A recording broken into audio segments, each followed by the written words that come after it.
Jack, why do you insist on doing this dumb internet shit on TV? I look and see, it's not just me. This place is a fucking joke, man.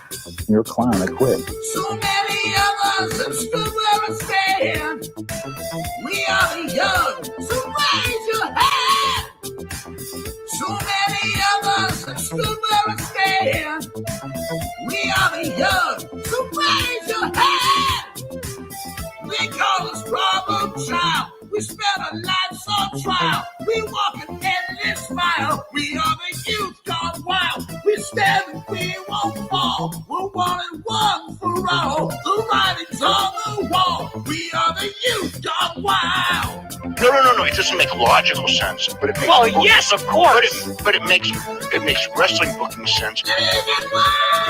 Of course, this makes no sense. Of course, okay, it makes no sense. However, in pro wrestling booking, which often makes no sense, you would do that. It's about making money. It's not about anything else. Wrestling has always been about making money first and foremost. That's it. Yes! I look and see, it's not just me. Last weekend was the greatest weekend in AEW history. This is the greatest week. I look and see, it's not just me. Security, my safety, my life was in danger at a wrestling show. So many of us have stood where I stand. We are the young, so raise your hand. So many of us have stood where I stand. We are the young, so raise your hand. They call us problem child. We spend our lives on trial. We walk an endless mile. We are the youth gone wild. We stand and we won't fall. We're 1 and 1 for all. The writing's on the wall. We are the youth gone wild. They call us problem child. We spend our lives on trial. We walk an endless mile. We are the youth gone wild. We stand and we won't fall. We're 1 and 1 for all. The writing's on the wall. We are the youth gone wild. Get wild! Yeah! If you're familiar with how we do things often here on these Wednesdays, it's a lot like one of my favorite movies, Time Cop. What? Fuck you. Fuck you. Yeah! Yeah!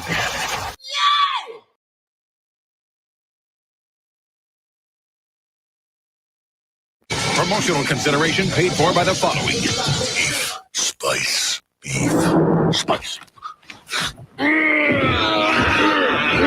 Need a little excitement? Step into a Slim Jim! You know, some people say it's tough being a big show, but I gotta tell you, it has its advantages. Playing with the neighborhood kids is always fun. And hailing a calf is no sweat. The thing I like best about being so big is I always have room for my favorite meal, Chef Boyardee overstuffed Italian sausage ravioli. It's the only meal large enough to satisfy my oversized hunger.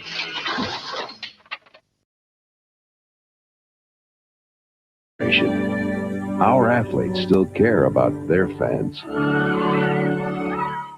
If I have to fold one more box, I'm gonna snap. Did you say snap? Snap into a Slim Jim! Need a little excitement? Snap into a Slim Jim! Yo, Hulkamaniacs, it's me, Hulk Hogan. Check out my new look. Brother, I was at Arby's scarfing down a chicken cordon bleu. That natural chicken tastes righteous. That's because it's not all pumped up with phosphates and fillers, which gave the Hulkster an idea. Maybe I don't need to be pumped up either. Who needs to be doing bench presses and deadlifts all day? Now all of Arby's chicken is made with 100% all-natural, all-delicious chicken. Try our chicken cordon bleu with ham and melted Swiss. It'll have you saying, I'm thinking Arby's, brother.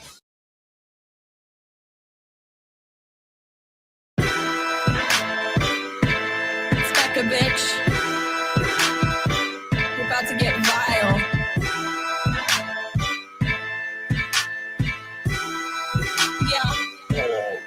I'm a prom queen, but I keep to myself, stacking high green. You're in debt to your health. AARP. Ain't shit owed but my wealth. and my oppie's getting dumber every day. Ha! Up in the gym, but I never need a witness. Tonic and gin when I'm working on my fitness. On Becca, on God, I'll make you wish you had this hot bod. On Becca, on God, I'll make you wish you had this hot bod. On Becca, yeah, on God, I'll make you wish you had this hot bod. On Becca, on God, I'll make you wish you had this hot bod. I be flexing like the dudes high on tread, all natural. Better give her her tens. They say, Blondie, how you getting those abs? Hey, Bobby, let me call you a cab.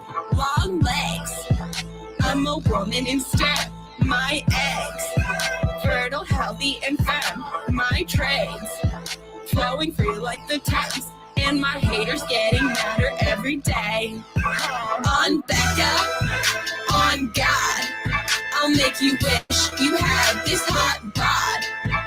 On Becca, on God, I'll make you wish you had this hot bod. On Becca, on God, I'll make you wish you had this hot bod. On Becca, on God, I'll make you wish you had this hot bod. Yeah.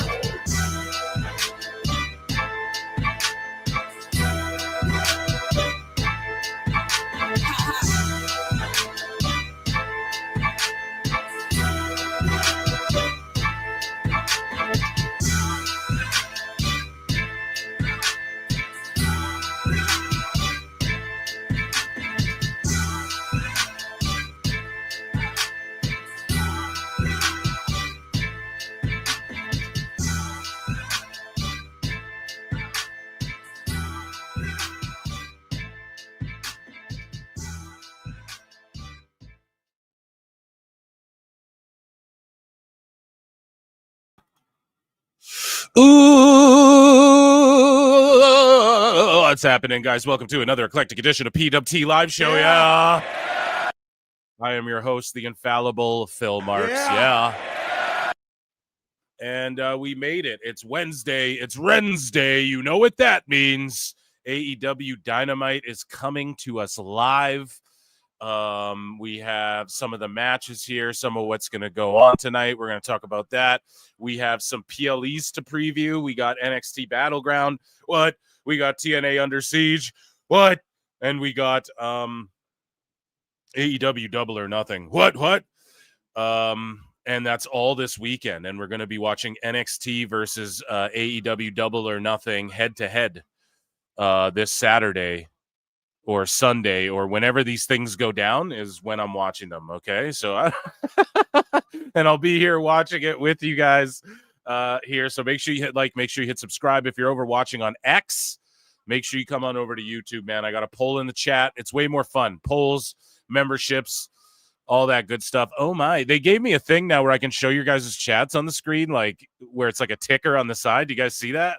I don't know if you can see that on the screen. I don't know if I'm going to use that thing, bro. I don't know if I'm going to use that. You guys are going to get me in trouble, you know? I hope y'all are doing well. There's 133 of you watching across YouTube and X. It's Wednesday. It's beautiful out. Depends where you're at. I'm struggling with a bit of a head cold. I just got hit out of nowhere where it started as like a throaty thing. And it was like my throat just started hurting. And then, you know, I slept, that went away. And then it all like moved up to my head and my nose are all foggy. But I think this thing's, my wife's good at getting me vitamin drinks and tea. She was right on it. She gave me like a triple tea of, I don't even know, throat coat and all this shit. I don't know, taking good care of me. So I'm actually feeling tip top. I don't feel too bad, but I am kind of foggy in the brain. My voice might be a little different. I'm a little snotty. I apologize. The weather changes and my allergies, like it. And that's the thing, man, where I live and in Canada in general, it will typically drastically change. So it was like kind of cold. And then it just went super summery for like a couple days. And then boom, it just started raining. It's been raining all goddamn like for days and days now. So, yeah, my for some reason, just my allergies like, nope, fuck you, you know. So once the temperature settles or whatever, the weather settles, I'll be a little better. But you guys don't care about that. You guys don't come here to hear about Phil Marks and, you know, all that stuff. What you guys are here to do is talk about the Graps, okay? And to talk about Becca and NXT and TNA and all that good stuff. Pete Rocks 12 says nobody's watching Battleground over Double or Nothing. Yeah, I don't know. I think that's a crazy thing to say. R.I.P. Mr. Ursay. I'm not sure. All my dad's fam lives in Arkansas. Phil declaring himself a throat goat. No, I said coat with a C, but do with that as you will.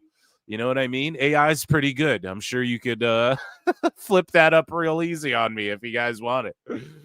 Pete Rocks 12. No, it's not. Yeah, it's pretty it's pretty just dumb to say what you say, but it's all good. You know what I mean? So we're going to preview Dynamite because we actually have a Dynamite. Before we get there, before we jump ahead to the PLEs, we have to preview these PLEs. We have to preview Dynamite because that will be on. We'll be watching it. I got the Big Bang Theory, the $1 million, the million viewer lead-in right over here on TBS. And the Oilers are playing game 1 against Dallas as well, which I got over. I got AEW Dynamite, and then I got the Oiler game is going to go down. So that'll be good. And we got a lot of cool news to get to. There was nothing too crazy in the news. So as you guys see in the title, right?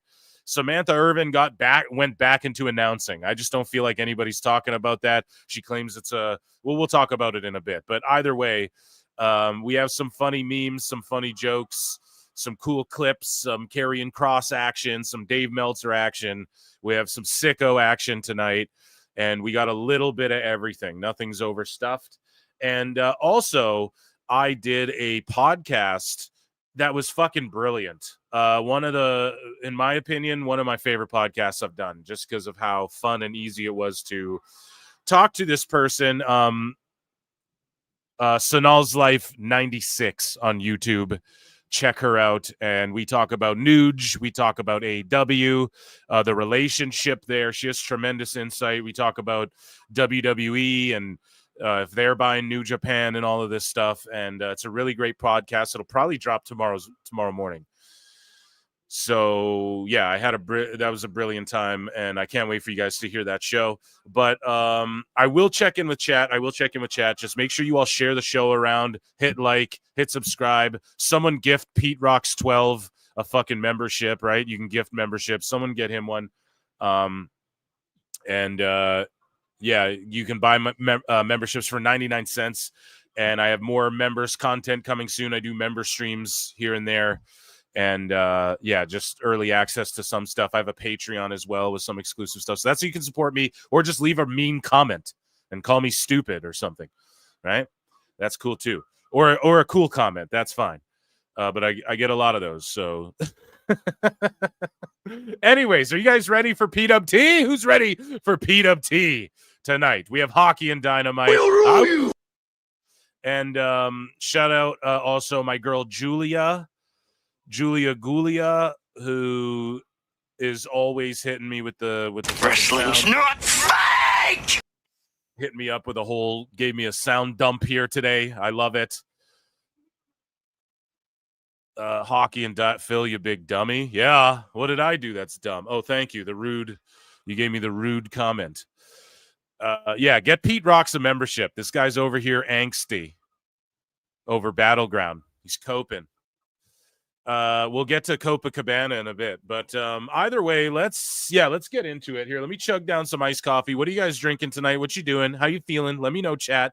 How you doing? Vote in the poll as well. Oh yeah, I forgot this. I put a poll. YouTube.com/@prowrestletimes or @prowrestleclips. Those are my YouTube channels. Come over there if you're on X. Vote in the poll. Which PLE are you most looking forward to? And I'm genuinely curious. TNA Under Siege. What? AEW Double or Nothing. What? Or NXT Battleground. Or WWE Battleground, I guess. They don't even really call it NXT Battleground.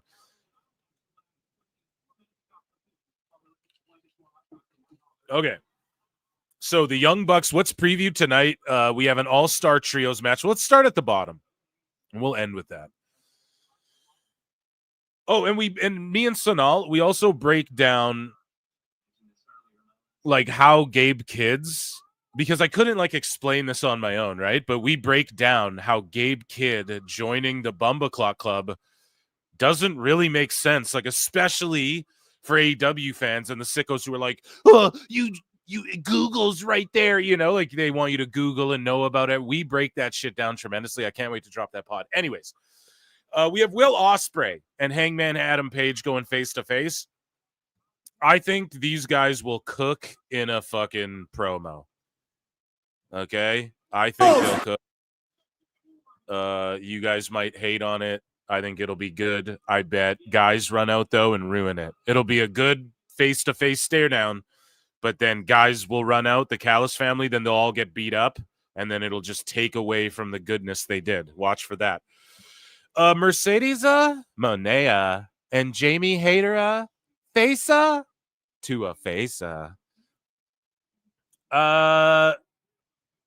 Yeah. Okay, I don't know. Mercedes is going to end up beating Jamie. I like Jamie. I like her new look, but people just call her like Becky Lynch Jr. and shit, or Timu Becky Lynch, which I don't know. That's not really the vibe she's going for. I mean, not every girl with orange hair is Timu Becky Lynch, but it just, this look and this new run hasn't like popped off, you know? Tony didn't take advantage of like her big return when everyone was hyped on her return. And I've said for a long time, Jamie Hayter needs to get her ass to NXT like years ago, you know, been saying. So Tony Storm will be on commentary for Julia Hart versus Mina Shirakawa. So that's good shit. We know Mina's going to win because she's got a match with Tony coming up and she just came back and she pinned Tony. So unless you're the worst booker in the world, I guess you have Julia win, and then it's a three-way, you know? That'd be the only reason to do that. So Mina Shirakawa is going to go over here. And then we have an all-star trios match. So, again, I talk about this on the pod that's coming out. Why would, my God, all of this on so many levels. So, first off, you have 2/3 of the trios champions, and I've pointed this out a billion times on PWT. Samoa Joe and Hobbs. Okay, sweet. They're 2/3 of the trios champions. And they're in a faction, the Ops, that has like, what, 4 or 5 guys in it? How many people are in the Ops? Shibata, Hook, Joe, Hobbs. I just named 4. So therefore, in a trios match, let's say Shibata's not in this one. Why isn't Hook in it? Fuck. It's Swerve, though, just because, well, it's many stories being pushed and intermingling. It's these stories being put. No, it's not a story. It's not a story. Trying to tell a story? Swerve doesn't need to be in this match. Motherfucker. He's already jumped off shit every week. He's the guy who said anarchy in the arena. Swerve's the guy. If you want to talk about story and consistency and character, Swerve's the guy who shows up when the Bumbaclaw Club and all those Gabe kids gonna run out and attack Joe and shit. Swerve would run out and stomp him and intercept that and come out of nowhere and get the stomp and everyone would pop. That's what's consistent. I'm not saying Swerve can't be in matches, but you have a group of guys you've established. We're called the Ops. We're the Ops. They always do this in AEW. Whenever someone wins the trios titles, they take 2 guys from that trios, 2 guys from Death Triangle will team with 2 guys from the Conglomerate to take on FTR and the Outrunners, 2 tag teams or whatever. Or it's like a trios match. All the Outrunners and Cash Wheeler versus, 2 guys from the Conglomerate and Konosuke Takeshita or whatever. And it's like, what the fuck, man? Why establish these factions if in the trios division there isn't 3 guys in this faction who are like, well, we're going to be established in this division. An all-star trios match also. Why the fuck would Tony Khan book the 2 invading parties who are aligning? So the Bucks and Moxley, they're invading parties here who are aligning to take out AEW and shit. So you book and market them in an all-stars trios match. Why would any of them accept to even do this? It's so bad. It's so stupid. I love Joe. Look at Joe and Hobbs. Pardon me, my nose is running. Look at the fucking people standing behind Moxley. That's all I'm saying. Like, just your main event should be Joe versus Hobbs for the world title. You guys get what I'm saying? And it's not like just push the monsters and shit. I'm the biggest. I supported Swerve maybe more than anybody during his world title run. As far as like, dude, he puts in the work. Like, they pulled the trigger on this too late. Give him a shot, though. If I'm optimistic about anyone, it's Swerve. Now, it didn't pan out greatly, I guess, for ratings and shit, right? Like, I think it was one of the worst eras, at least for that year. You know, it gets worse every year as far as viewership and stuff. Maybe Max adds 10,000. Okay, that's great. But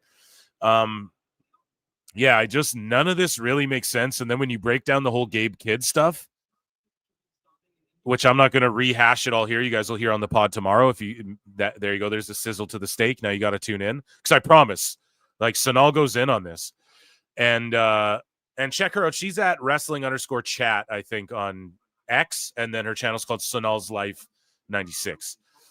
And yeah, just her perspective on it too. And then I brought it up on the show before. I'm like, well, at New Japan Resurgence or whatever, like the War Dog, like Gabe Kidd diss the Young Bucks and shit.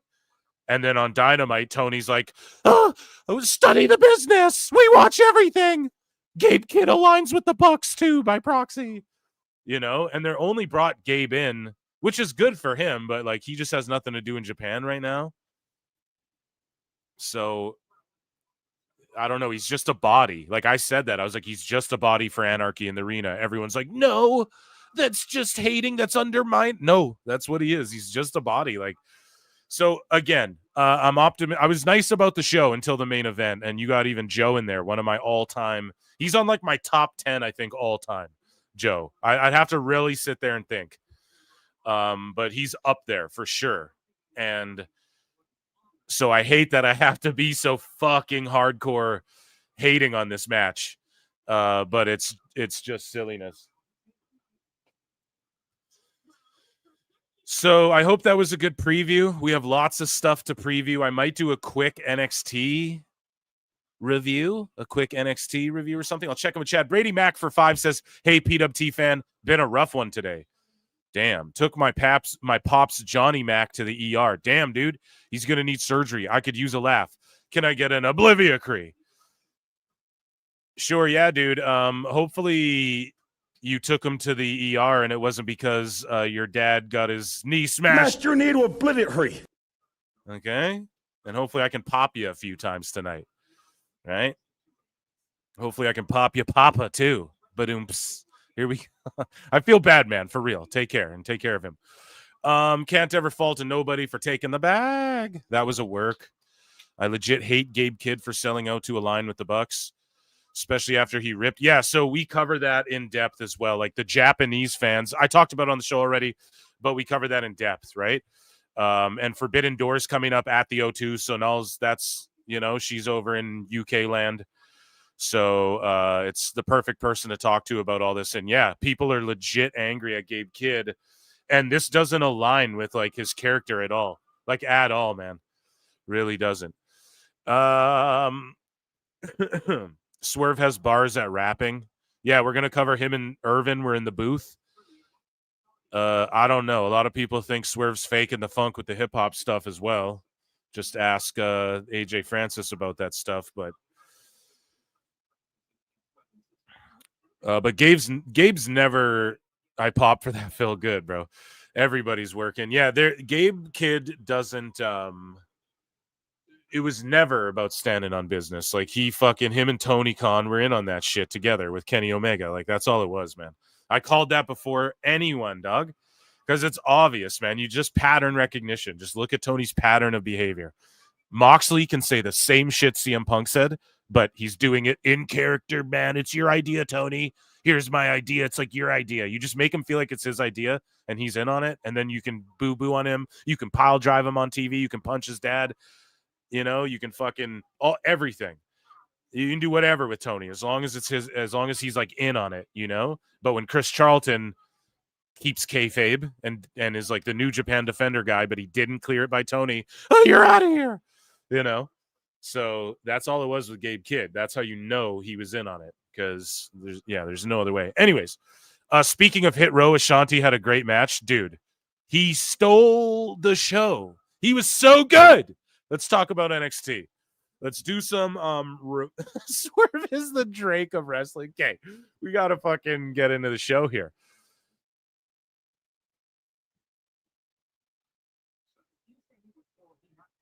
Yeah. Okay. X was like, yeah, never mind. It was just, that was weird. Okay, so let's get into some news, man. We got news. We'll get into light news because we don't have a whole too whack a lot of it. And then we'll get into some other stuff. We do have some MMA news, believe it or not. A couple of MMA newses, but one of them's in TNA news. So here we go. I'll hit the bad news Barrett here. Let me see. Where the fuck is it? Here we go. Ladies and gentlemen, I'm afraid I've got some bad news. So Melvin Gillard, if you guys are unfamiliar with MMA, he is like a veteran, a longtime vet, and like I thought he retired a long time ago, dude. He was on like Ultimate Fighter season 2, I want to say, or 3 or something. And so he like came out of retirement, and this guy Hosea Harrell just fucking WWE'd him, dude. Hit him with the, just watch. You guys are going to pop for this. Here's those sparks you were talking about. There's a head kick early. Watch now, right here. Gillard comes out. Boom! He just El Grande Americano'd his ass, dude. Did you see that? Let me bring it back. That's like a clean deadlift German there. Early. Just O'Connor rolled him off the buckle. Boom! Yo, that was lit. And then he got TKO'd right after. So there you go. Shout out Melvin Gillard. You know what I'm saying, dude? Okay, moving along to miscellaneous news. That's fun whenever that can happen. So we have here Matt Cardona getting an assist from a kid who chops the shit out of who is this guy again? I forget his name, but I know it. If someone said it, the guy's wrestling, I'd be like, oh yeah. And they're in ACW, Wisconsin, not the ACW that was ripping people off. We got to distinguish those two companies, okay? Because I did a whole piece on like how ACW was ripping people off, and then all these big name people were at this ACW show, but it's ACW Wisconsin. Or no, this one's Awesome Championship Wrestling. So is this another ACW? Jesus, I thought there was a lot of PWTs. How many fucking ACWs are there? You fucked up! You fucked up! You fucked up! My word. I thought I was an unoriginal hack. No, I'm joking. Hit him! Hit him! Hit him! Oh! I forget this guy's name. Why can't I think of it? The guy he's wrestling is like an indie guy too, but this kid slaps the shit out of him. Hit him! Hit him! Hit him! Oh! Oh! Yeah, you get him, kid!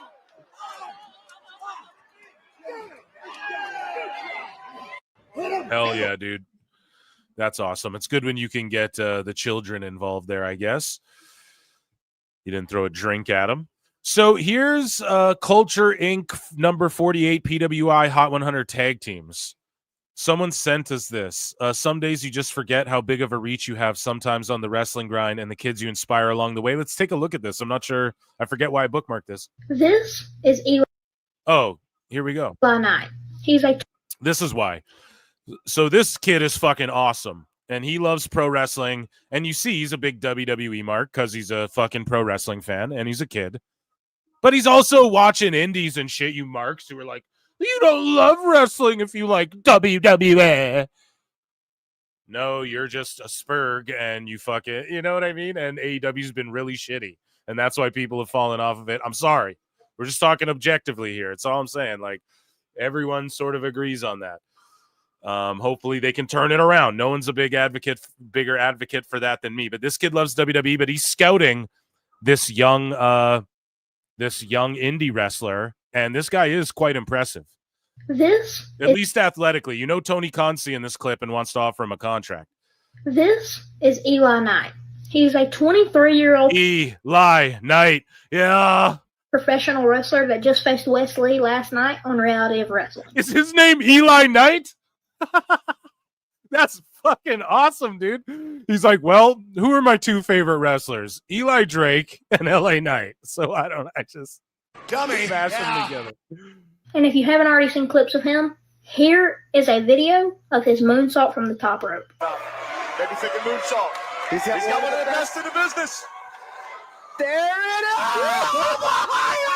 is! Like, do you guys see the height? I know it's hard to tell because just how this video's edited, but man, he gets height on that. It's like a moonsault frog splash type maneuver. If you ask me, it's better than the likes of Montez Ford, Seth Rollins, and all the other people that do swanton bombs or even frog splashes.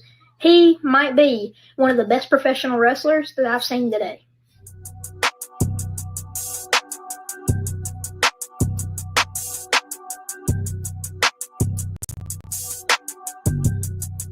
Yeah, I mean, that's the type of shit that'll get you money in AEW, dude. But I would just go to WWE with it. But then again, like, and I'm not hating, but they have guys who can do shit like that. So do they even, hopefully this guy can stand out, tell some good stories. He's a young cat. I think he's like 23. Shout out this little kid who's putting over Eli Knight. Yeah.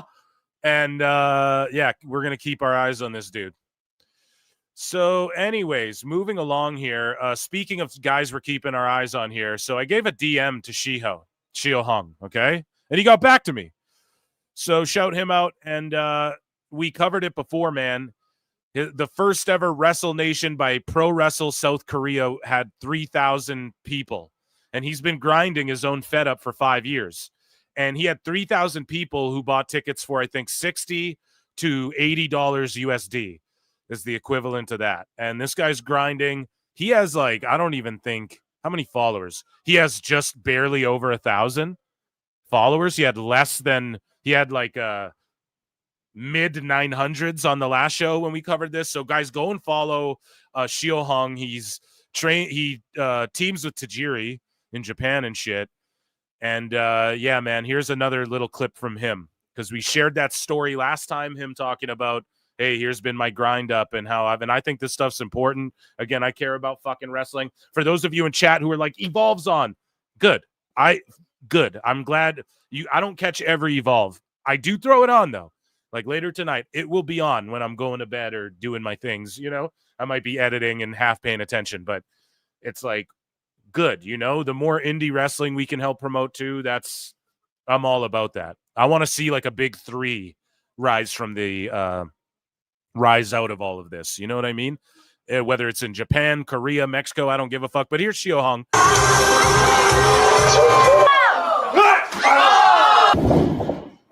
Whoa! Everybody talking about your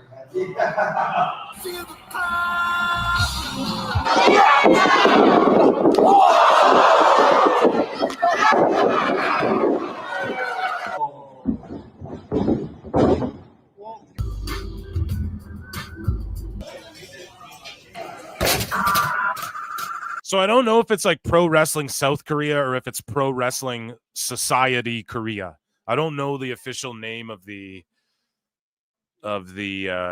Fed yet. I followed them as well though. So everybody, go do that if you like indie wrestling. There you go. Right? What's his name again? Armando Estrada is Umaga's guy. This is Alberto Del Rio's dude. What's his name? Why do I forget it, chat? He's here, though, doing the damn thing.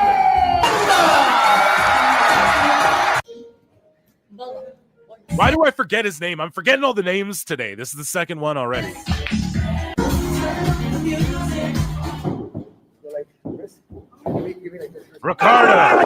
Ricardo.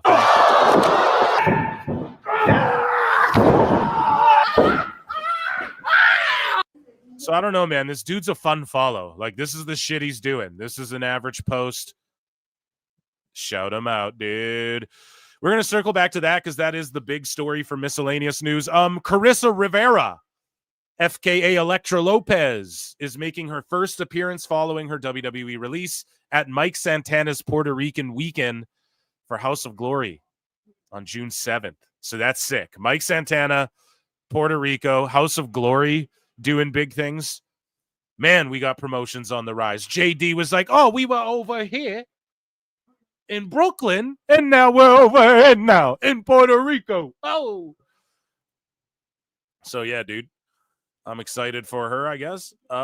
Here is the Sandman. Now, the Legion of Skanks are a podcast consisting of Dave Smith, who's a comedian, political type guy.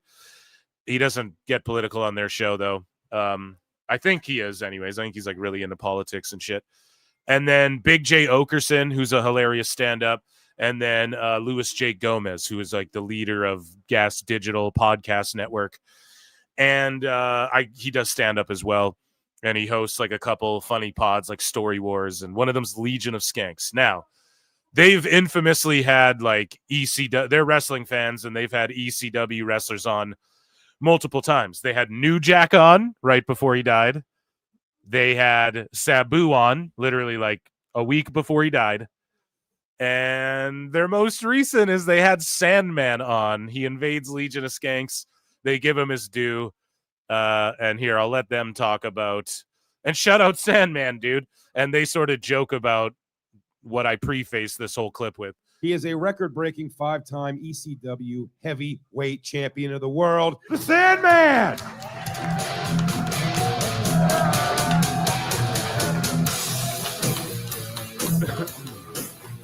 Metallica's like, Napster, yeah, yellow flame, oh. Right? Can't even play that. What the fuck? Have you been getting annoyed with all the people that are saying don't go on the show, that you're going to die after it? Yes. Don't come on this show, Legion of Skanks, because he'll die after it. And it's true, man. They had Sabu on, I think, a couple times, but the last time they did was like a week before he passed. They had New Jack on a couple times. The last time they did, I think, was like a month before he passed, maybe even less than that. And yeah, now Sandman. I'm not wishing anything. They joke about it here, though, so I think this breaks the curse, right? It's like saying shutout before a shutout fucking happens, right? In hockey. Yes. Zach, they say that to you every time you get up. No, the first thing somebody came up to me in the green room was, here, you need to sign this. And I'm like, well, who are these other two names? They're like New Jack and Sabu. And I'm like, no, dude, I'm not signing. They wanted him to sign a belt, and then he refused to. I had a good record with ECW legends coming on the show. Yeah, we're 2-0 against ECW wrestlers. I don't think the curse is real. If it is, can you guys please book Bubba Dudley next?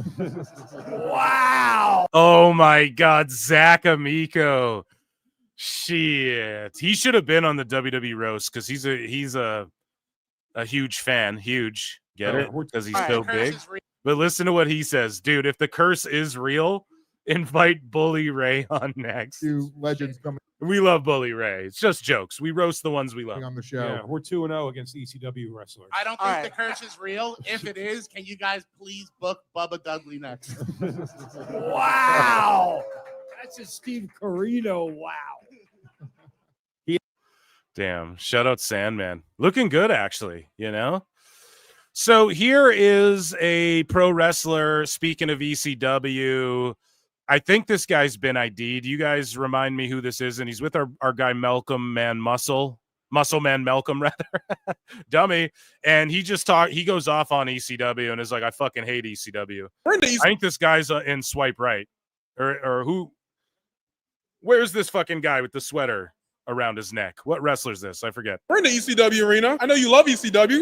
That was your favorite ECW match. So I've been going off on a tangent. Legitimately, how I feel, I think ECW in its inception should have stayed as what it was a backyard wrestling company. Now, the issue I have with ECW is that it ruined wrestling and created an abhorrent type of person. Like, and we can't turn the camera, but there are people here that I would call not even cute, like subhuman. If you look at them, beyond just the people that watched ECW, which was the main problem, the people that wrestled at ECW. I know Mick Foley. I don't know if he wrestled at ECW, but he's part of that. He's part of that culture that I just got a problem with. You don't like Mick Foley? I hate Mick Foley. Okay. I wrestled with him at OVW. Hate Mick Foley. Oh. He created this thing. This is another tangent I like to go off about. I like you, Mick Foley. He created this person where kids today or people today, 400 pounds, 300 pounds, they get picked on their whole life. They get bullied, and they think, "Oh, Mick Foley did it. I can do it." You can't do it. Mick Foley objectively is a really cool guy, but the people that he inspires to wrestle are awful. I don't think everyone should be a wrestler. I don't think everybody can be a wrestler. In fact, I'd say every single person that came to this show tonight should never even get the chance to be a wrestler. I was cool in high school. And you peak then too, bud. Nah, I think he's just working the gimmick. There was a lot of lucha action going on as well. The Dodgers, the LA Dodgers, had Lucha Libre on the field for Mexican Heritage Night. And we have a couple instances of Lucha Libre just breaking out in the wild.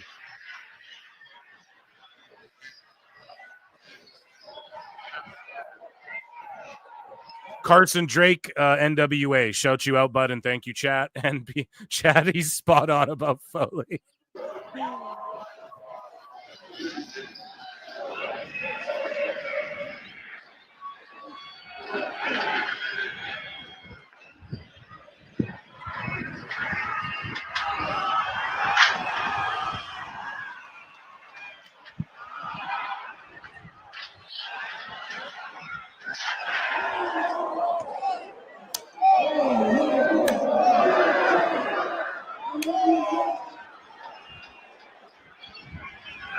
Bad Dude Tito's in there too, I think, in the mix.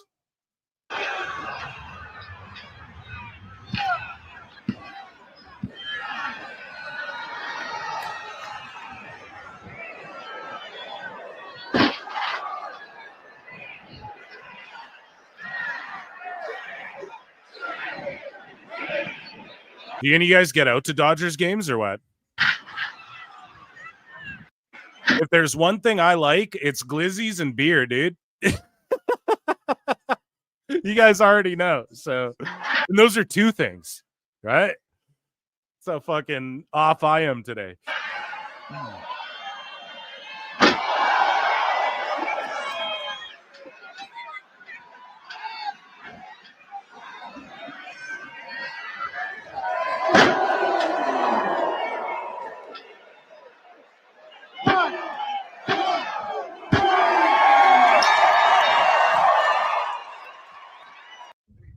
So there you go, your victors, those dudes. And then here's two old guys who get into just like a lucha match in the street. Now, I've seen this in documentaries and shit. This isn't an instance of this, but like when you're training in wrestling school, and just some wrestlers, what they do is, so I don't know if y'all been to Mexico, but there's the red lights are like few and far between, you know, and there's no like speed limit and shit. So where there are traffic stops, well, depending, because some traffic stops, it's like dudes with guns, you know, like, but listen, what I'm getting at is at some traffic spots, luchadors will run out in the middle of the street and they'll fucking work matches and collect tips. And they do it quick, like before the light changes or whatever. And so street wrestling is like a thing. It's a real thing. And these dudes just start doing it here. I don't even know what's going on here, but I love this. A la perfección. This popped me huge. Like, dude gloms them. Look at that glomming. Like, at first when I saw this, I was like, oh, like this is real. And then you realize they're working, but just gloms them out of nowhere. A la perfección.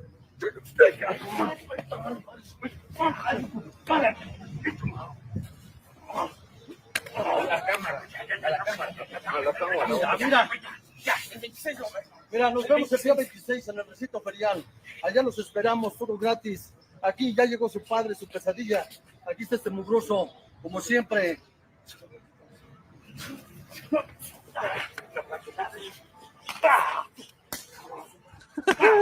They're throwing down. Tony, sign these guys.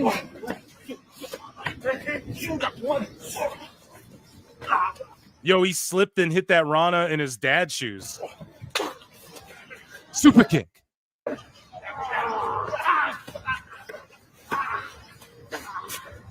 no se les olvide, ya que el 26 a este pendejo se lo va a cargar. Is this like for a wrestling company? What am I missing? Someone who speaks Spanish, let me know. Allá nos vemos. Excellent. So that's fun. A little dose of lucha. Former WWE announcer comes out of retirement for one night. We'll circle back to that. So during a virtual signing with Signed by Superstars, Maria Kanellis didn't rule out a WWE return and revealed it would be her dream to manage the Kingdom at WrestleMania. So listen, Matt Taven is like Kenny Omega Jr. He's got to just switch it up a bit. The look and the gear, and then he could easily be in WWE. Would WWE want Mike Bennett and shit back? I just don't think so at this point in their career. And Maria would be cool if they want to do valets, but what do they sign her? And then she's like they have Scarlett valeting. I'm all about valets and managers. You guys know that. If you're pitching to me, hey, this person can manage these people, I'm fucking down for the most part, right? To listen to that idea. Maria managing them at Mania. How does that happen? You know what I mean? Like Solo didn't even have a Mania match this last one. So I just don't think that's in the cards. But dream big, dream and maybe we'll see her back. I just can't see a spot for like the Kanellises, the Kanelli, and Matt Taven in WWE, especially like at their age and stuff. Again, not being ageist, but it's like when you're up there. They just brought in 42-year-old Jeff Cobb. Yeah, that's Jeff Cobb, right? Like there's certain people where Rusev, okay, that's an OG original NXT guy. Like when it first switched from competition show to like Triple H is in charge of this developmental thing, Rusev was one of the first dudes. He was there having matches. He dipped out to the main roster. But Triple H saw what Vince left on the table with Rusev, possibly. He's a name, dude. Rusev Day. He trends. He sells merch. He can pop a number. Signed a 2-year deal. It's okay. We'll get him a big match in that time. Malachi is Triple H's guy through and through. Like through and through and through. Just the way he was booked in NXT Black and Gold. We all know that. So, you know Triple H wants Malachi back. So, it's like, is Mike Bennett one of these guys? No, he wasn't a Triple H guy. I don't think. He was in NXT for a bit. Maybe Triple H likes him. I know he's friends with Cody Rhodes. He's friends with lots of people. Everyone's friends with everybody in wrestling, but I just don't see this on the cards, you know? Batista says Hollywood is a cakewalk compared to the grind of being a pro wrestler. He says, I have a strong work ethic, and my work ethic really came from the WWE. They're not only durable people, but it's just the hardest grind that I could ever imagine. The grind, bruv. Being in Hollywood, being on a film set, it's long hours, but compared to the grind of being a professional wrestler, it's a cakewalk. And that's the thing, too. When Triple H is like, the grind. Everyone's like, oh, work more dates.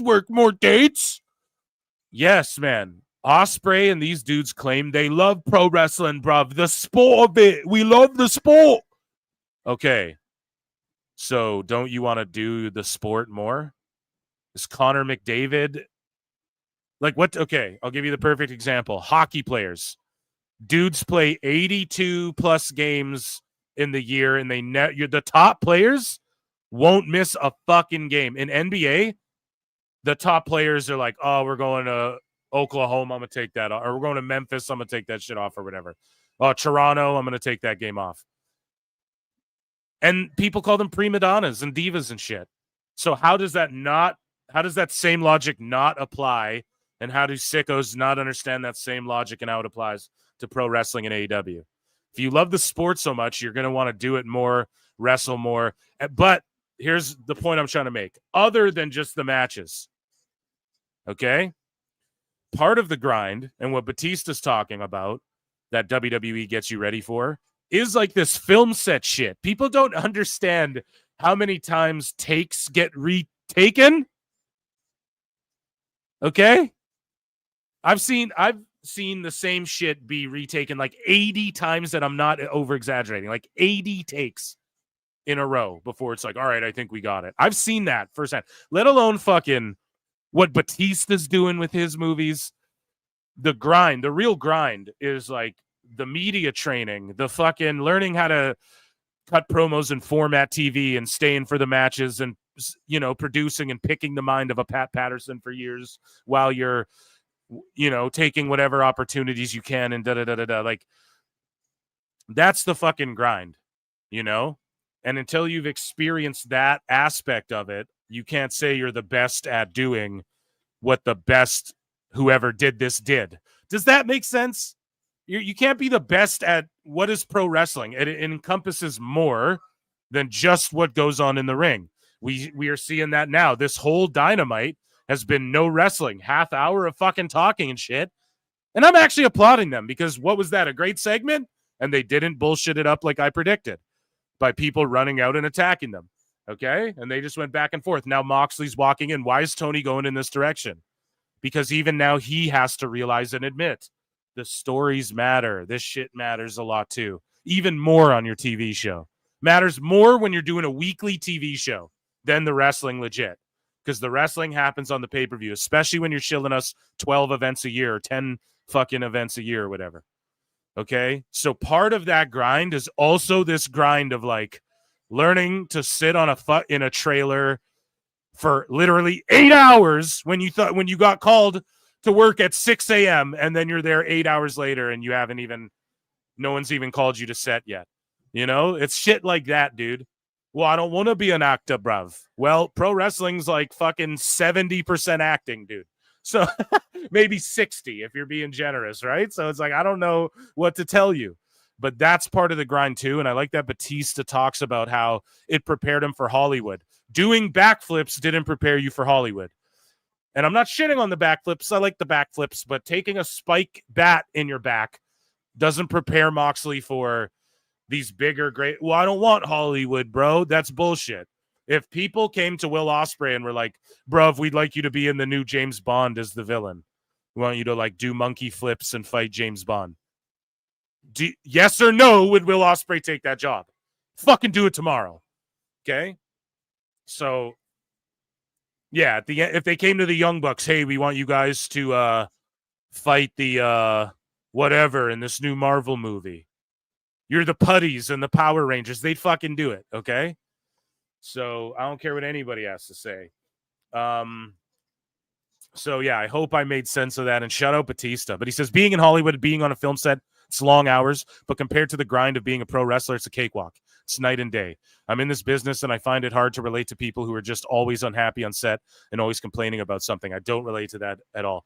Yeah, you can't be a dick on set, man. Makes everyone miserable. And here's the other thing. You can't be a dick in backstage of WWE because it makes everybody miserable.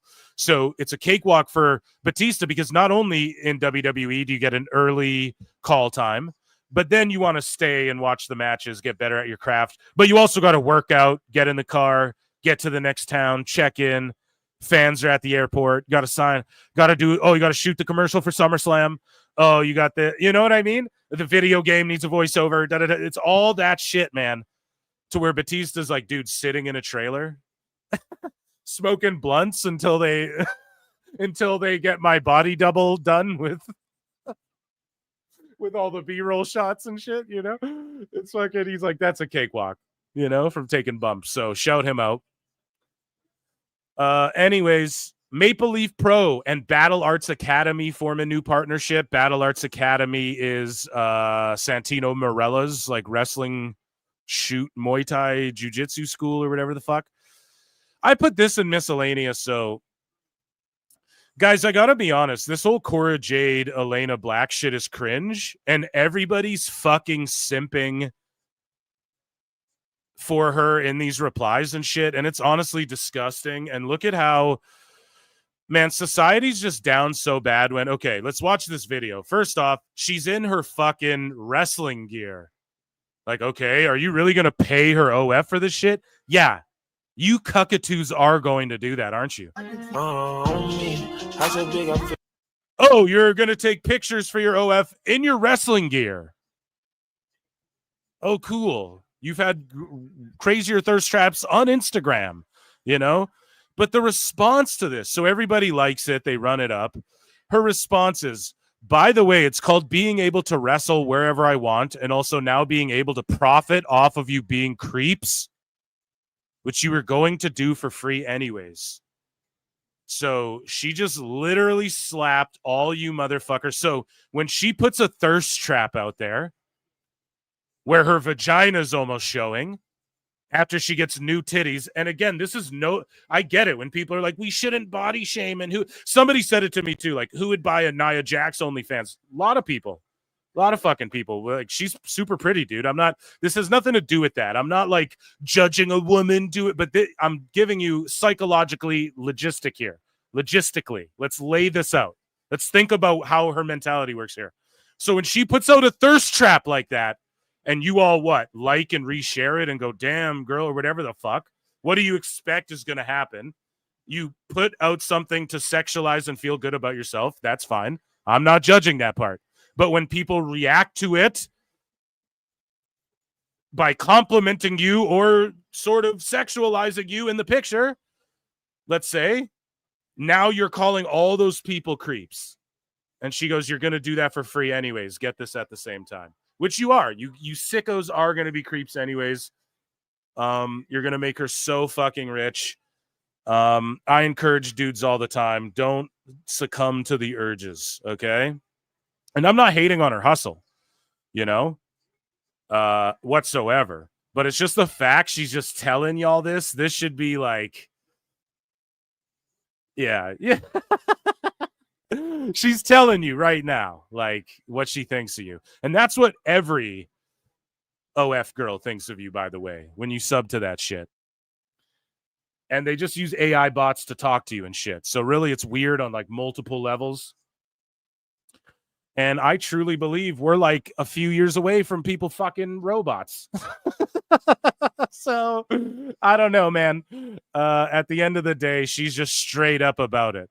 Like, I can wrestle where I want, and now I can just profit off you being creeps, which you were going to do for free. Now, I would be, if she already, that's the thing. I don't understand what you gain by calling everybody creeps either. Right? And then this dude, like 100. Bro, thank you. Like, y'all are finna harass women's wrestlers anyways. I might as well get paid for it. But like, where did she get harassed? I just don't understand, right? Like, I get it, on social media. But you make choices of what to wear and put on social media, right? It's just like if I went on social media and I started like being racial towards people would be like, this guy's a racist. You know what I'm saying? So when you put out pictures that sexualize yourself and then you call everyone creeps for reacting, I would say appropriately or as accordingly to what your objective was. You wanted a bunch of followers to follow you, because that's what a lot of these actresses do as well. And they know this. They're like, drop thirst traps, get to 1 million, get to 2 million. Then you get these roles, these movie companies, these entertainment companies. They look at followers and shit, And so I get it. Like, a lot of women will do it till they get to a certain follower count or whatever, or they're just, and I'm not shaming anyone for like, oh, they want to do OF and make money. I don't care about that. It's a cheat code for women. What I'm saying, though, is like, then she just shoots on everyone. You're all creeps anyways. I might as well just milk you for money. I don't know, dude. Don't do it. Don't succumb to the urges. I know she's fine as wine. Just don't do it, okay? Anyways, so Samantha Irvin, okay? She comes out of retirement, of like announcer retirement, okay? No, I'm not disabling ad blocker, motherfucker. I'm doubling down on ad blocker now. I've got 2 installed. No, I'm turd tonight. Okay. So former WWE ring announcer Samantha Irvin recently made a notable public appearance, her first since leaving WWE, not for a wrestling event, but to introduce the legendary Stevie Wonder. So we're going to cover this a bit more in a bit. Or I don't even know if I bookmarked it because I had this article, but yeah, she came out of retirement for one evening to announce, like to do announcing. Now, I want to know what you guys think, chat. Is this like an L for her to...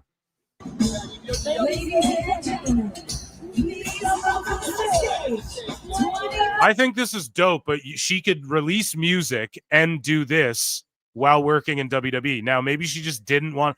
I feel like personally, behind the scenes, her and Ricochet just like hated WWE low-key. And I think they got out of it. I think Ricochet behind the scenes is like, yo, fuck this place type shit. And then that's his wife. So she's obviously,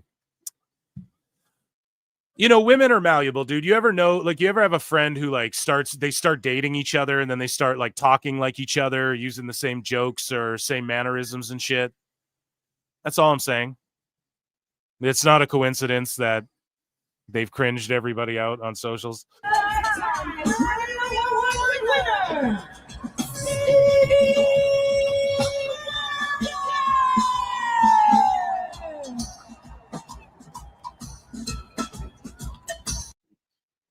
Yeah, good for her, man. Yeah, her voice is so good for announcing.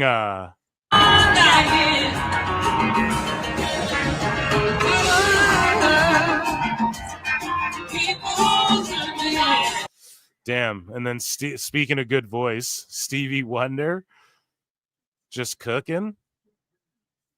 That's amazing. What an amazing event and experience that must have been. Titus O'Neil.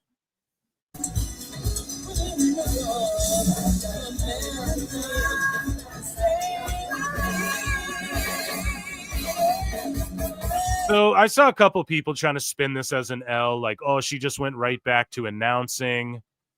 I wouldn't say it's an L, but that's what she's best suited at, you know? Like, twerking and playing flute is cool, man.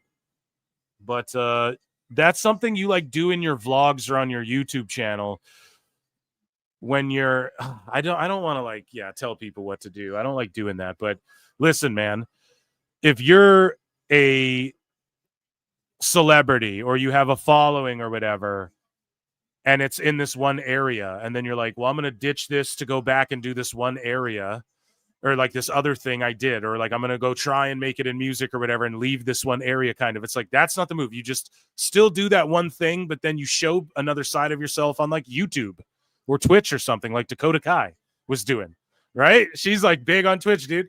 So I think that's the way to approach it. And I just think, whatever. I don't know. I'm trying to give business advice to someone who blocked me. Who gives a shit? I'm not even, what have you done? Exactly. So it's all good, you know? But shout out Stevie Wonder. He sounds great. And shout out Samantha. She sounds amazing when she announces. It's like, fuck, man, just do that. Anyways, though, in a recent interview with Rossi Ogawa and Mayu Iwatani, and then I'm going to check in with chat, but they confirmed that most people in the business were saying at the time. Rossi Ogawa says, I originally wanted to welcome Mayu Iwatani when Marigold launched. However, due to her contract with Stardom, that was not possible. So, yeah, WWE has been eyeing her up. People are like, she could go to AEW. I don't know. She went to Marigold. She's loyal to Rossi. If Rossi's loyal to WWE, then there you go. But anyways, Mayu says, Marigold is my family. Stardom is a company. Do you guys see? And I'm trying to show you as well. Notice how girls from Stardom have to go sign to AEW now. Like, it's not. So I talked about this on the pod with Sanal that's coming out tomorrow. Notice how this Forbidden Door isn't CMLL, Stardom, ROH, AEW, New Japan, or whatever, like how they promoted the last one. This year, Stardom's not a part of it. Why? And now Stardom girls have to fully leave Stardom to be on Dynamite. They're not just like showing, here's a lady from Stardom and here's a Stardom banner when she comes out in Stardom. Amazing. You guys notice that? Keep an eye on that. I don't think that relationship's as tight as everybody thinks lately. But Mayu says Marigold is family, Stardom is a company. Mayu wanted to leave Stardom at the time. That's why she was doing erratic or worrying tweets, and President Okada said he had to contact her. After over a year, she's finally where she wants to be. So Mayu's like, get me out of here. Crazy. And then Rossi Ogawa also had this to say. He doesn't approve of fat wrestlers. I don't mean to laugh, but Rossi Ogawa, like, dude, don't give a fuck. You know, in Japan, bro, they don't give a fuck about any of this. You're body shaming. He's like, no, bitch. I don't approve of fat wrestlers, of a fat wrestler. So I'll get you like the full quote. But it's just funny that Rossi Ogawa is just fat. So promoter Rossi Ogawa brutally fat shames Utami Hayashishida in a ridiculous comment. So of course this is What Culture's take on it. Now, I'm not trying to be one of these guys like, listen, the UK's like mad sensitive about shit all the time. You know, I'll just put it that. I don't want to be like, it's woke, man, and shit like that. But it's, come on, right? We know how they overreact to the shit. I'm not saying like, I don't even know when people are like body shame. Isn't that like, I don't know. I'd say that's more of a bullying thing. If you're just noting, like, God damn, you got to hit the gym, son, or whatever. I think that would, but Rossi goes harsh here. But in Japan, they don't give a fuck about that stuff culturally. You know what I mean? In the UK, they're like, oh, how dare you? In Japan, they don't give a shit. They're about like honor and shame and all this shit. They're about fat shaming. Like, for real, though. And dudes who get like super big and giant, these sumo wrestlers, they're like these larger than life. They're held in like high regard and shit. But women, it's like not appropriate. Now you can sit there and go, that's not right. This is ridiculous. But like, you don't live there. If you live there and you're like, this is fucked up, man. Okay. But culturally, like, they don't give a shit in Japan about any of that outrage, whatever. But he says, I don't approve of a fat wrestler. And so Marigold Booker Rossi Ogawa appears to be hell-bent on chasing this year's most ridiculous thing said by a wrestling promoter award after absurdly calling his 26-year-old world champion Utami Hayashishida fat. So here's the thing, too. They Google translated this. Now, you have to explain, as the Oilers score, shout out Draisaitl, you have to explain to dumb fucks. You have to explain to dumb fucking uncultured people that words don't one-to-one. When you're talking about different languages, words don't one-to-one translate. Okay? So I'll give you perfect examples because I speak French en français. Okay? So if you were to be like, oh, that's sweet, there's no word for that in French. The closest thing would be like, ça sucre or something. Sucre, but that directly translates to sugar. So there's no, or another example is like tout le monde. That means everybody, right? You in French, you say tout le monde when you're talking about everybody. But the problem is tout le monde directly translates to the entire world, the whole world. But it's interchangeable for everybody. So I'm sure there's things like that when it comes to Japanese. And I'm sure Google Translate it can't do a one-to-one. So it just does like what I explained right there with the French aspect of it. So people don't understand this shit, and it's annoying as fuck. Because I doubt what he's just like, she's fat, you know? But let's read the quote, how Google translated it from Japanese, okay? He says, that match was good, but she should tone up a bit more. Okay, what's wrong with saying someone should tone up? By the way, you can be not fat and tone up. You understand? You can get tone while simultaneously not being fat. Those are two, right? If you work out, you understand that. So said Ogawa to Japanese outlet number. Utami has already blossomed once in stardom, hasn't she? I think she has a sense of mission for the organization, but it will be difficult to make her blossom a second time. For instance, the way he's saying blossom. So that's not a translation one-to-one, or it is. It's the closest way you can translate whatever he was saying in Japanese that clearly adds more nuance to what he's trying to say. That's the perfect example because no one talks like that in English. Do you guys get what I'm saying? Personally, I want to see her show a toned body as a wrestler. It's not like the Showa era, so I'm not saying that just because she's a pro wrestler. She should drink and eat a lot, but I don't approve of a fat wrestler. See, this, yeah, you guys, it's just fake outrage, dude. An insane way to promote a high-profile match between an acclaimed world champion regarded as one of the best wrestlers in the world. No, it's not insane because you don't understand it. That's dismissive. You are dumb, and you're reading a fucking Google translation 1-to-1. You can take some of this shit, translate it back and forth, and it'll give you something different a couple times. Okay? Utami shot to international prominence with 2 high-profile matches against Siri. Okay, so what culture just, again, being faux outraged as they do. And that, ladies and gentlemen, was actually a meaty miscellaneous. I'm going to check in with chat. There's 300 watching. Edmonton Oilers are up 1-0 against Dallas. This 3-man all-star match is going through the commercial break, or 6-man rather. And I'm not mad at it, and I'll tell you why.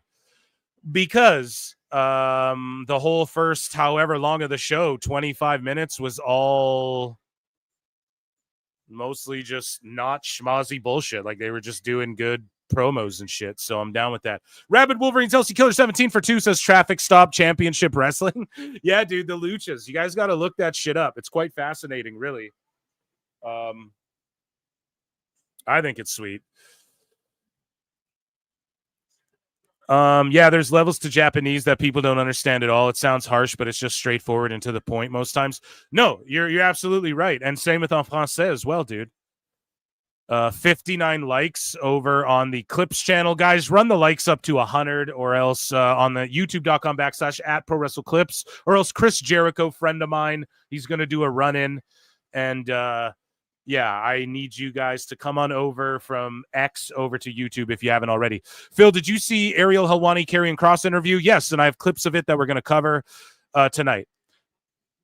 This match is Cheeks. Yeah. Don Johnson, number 3. Must have been fat wrestler. They out here saying sayonara to context. My girl wants to party all the time, party all the time, party all the time. That's literally, and I'm not joking, me and my wife's favorite song. Literally, that is my favorite fucking song. I'm not joking. Eddie Murphy's music career is built on shame. Dude, fuck out of here, dude. I don't believe in fat shaming anyone except for Eddie Kingston. And that's more so because he's useless. Oh my God. Dude, I fat shame myself when I'm eating shitty and I'm like, I gotta fucking get back to it. You know, but I'm not saying like you should bully people or like, I don't know, there's bigger girls that are fucking sexy, dude. We can all agree. Dudes don't. When girls like do all this shit to like transform their faces and shit like that, that's when I'm telling you, most guys tap out. Most dudes don't like that shit. You know, the more natural, I think, the better, especially the older you get as a dude. You know, am I wrong on that, dudes? You let me know in chat. No, but I'm also not judging. If you're a lady who's like, I got my lips did, I don't fucking care. You know, it's your prerogative. I don't tell anybody how to live their goddamn life. Chubby Chasers, I used to play that song on repeat. It's the goated one. We would love to see Hobbs booked well. Yep, that would be nice. Their production's really been taking me out of it. Okay, I'm fat and I fully believe in fat shaming. Well, there you go. There you go. Okay,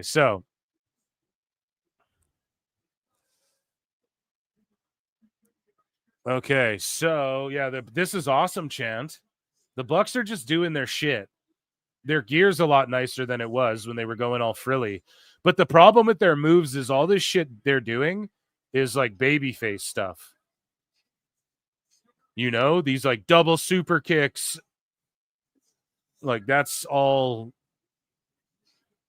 fight from underneath white meat babyface type shit. And then they try and play these heels and it just doesn't work for me. Scully Vibes is for 5 says, what's the vibes? I'm going to NXT Battleground Sunday. Picks incoming and we want Hendry PWT. I'm going to try to get a sign on cam. Dude, if you get a we want Hendry PWT sign, that would be fucking amazing. Meltzer Fierce Flutes is welcome as well. Also, fill your fat with a PH. Those are welcome as well. Okay, so shout you out, and we'll be looking for you, dude. We know it's hard cam side heavy. I assume you'll be right there. So, shout you out, and I look forward to the PWT trap beat, dude. That'll be good shit, pal. Thank you, Scully Vibes, for checking in. Hot ass women of wrestling. I will pay for Cora Jade OnlyFans. That's totally your prerogative. You probably like getting spit and stepped on too, and that's totally fine. Moose Knuckles right there with you, okay? Wherever he's at. He's probably in line waiting. First in line right now. He's in a queue watching the timer. Right? So, okay. Let's get into some. What do we have? TNA news, I guess. We're not even done the intro to the show, folks. This is still the light news intro of the show. And I have one TNA news. It's sort of MMA-ish news, but you guys will pop for this. So Xia Li, I forget what's her current name. I don't want to fuck it up. I'm so sorry. Xia Li, WWE. It is Lei Ying Li is what it is now, okay? Lei Ying Li. And she took a shoot Muay Thai fight and fucking won. I don't know if knees or elbows were allowed, though. I'd have to find the match and watch it because they're wearing kick pads. But she won the match, so tremendous work on her behalf. Judge number 1 scores it 30-27 blue. Judge number 2 scores it 30-27 red. Who's judging tonight?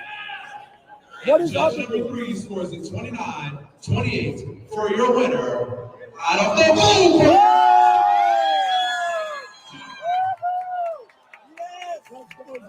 Damn, that ring girl's cheeked up.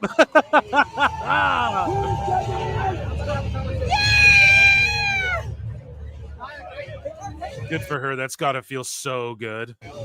It's got to feel so good, dude.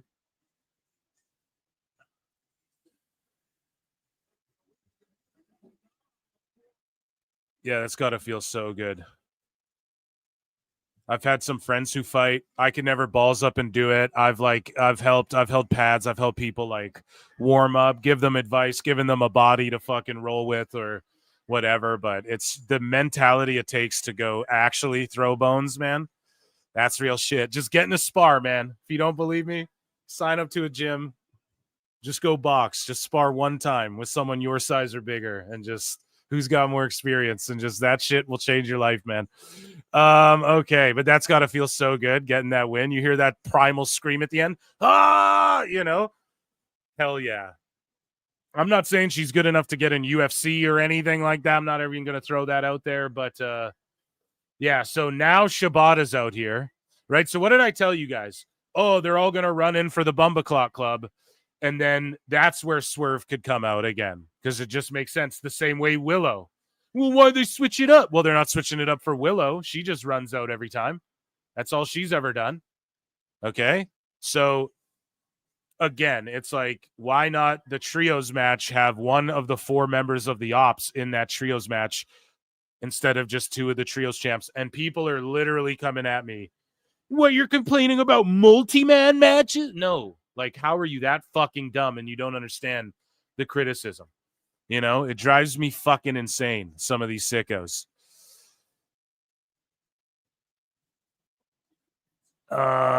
Lincoln, what are you typing fucking? Is that your, what is that? Are you just hitting random buttons? Delete that. You're a mod. I don't know. You typing fucking passwords on there or something, bro? Watch your shit. Jesus Christ. You're going to get yourself hacked or something, bro. I don't know what that was. Code. Okay. For what? Just watch yourself, brother. People are crazy out there. It's 1-1 now or what? Don't scare me. Okay.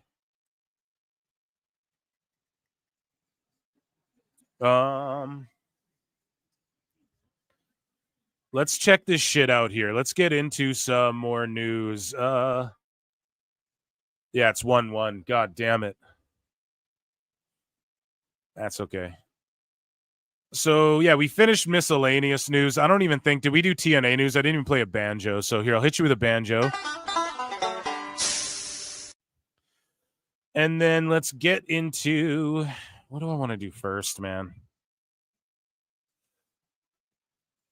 Let's do some sicko action. How about that?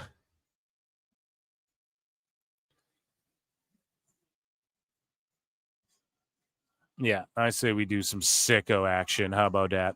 Okay.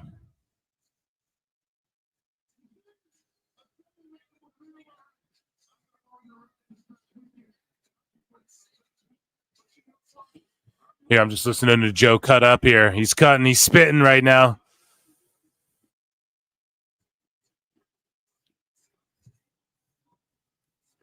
Satellites are always on.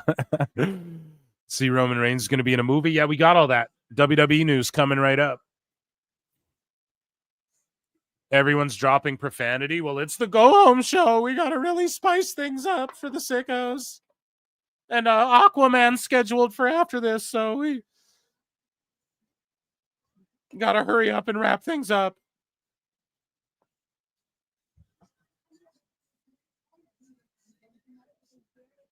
If they're really about it, they do blood and guts and they put one or whatever. Oh, yeah, I guess Anarchy in the Arena will have Marina, and if they don't just add Willow and Marina to the match, they're pussies. There, I said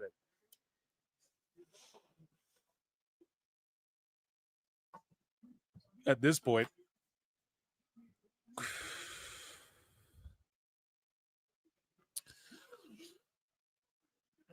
So now MJF is just doing Ric Flair shit. Okay. Ladies and gentlemen, it's time for nobody's favorite segment, and it is called The Sicko Segment! So, Ray Phoenix could have been a top single star in AEW, Neckbeard's post. So look at these bots. The exact same post, Ace Humphreys, we found his burner.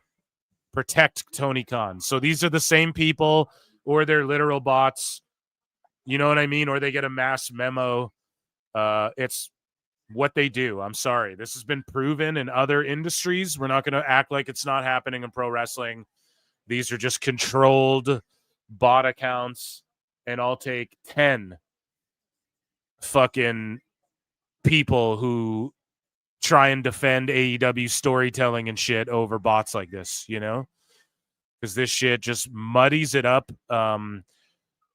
They've proven that like Russia and shit have owned whole like Facebook groups where they've tricked people into, you know, like they have this shit, this bot farming shit has swayed and skews numbers on things and everything.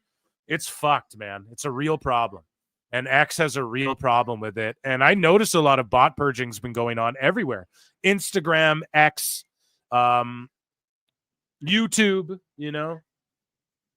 So you just got to, I don't know, just roll with it, I guess. We're just rolling with the punches. But these people are literal beep boop beeps, R2s, R2.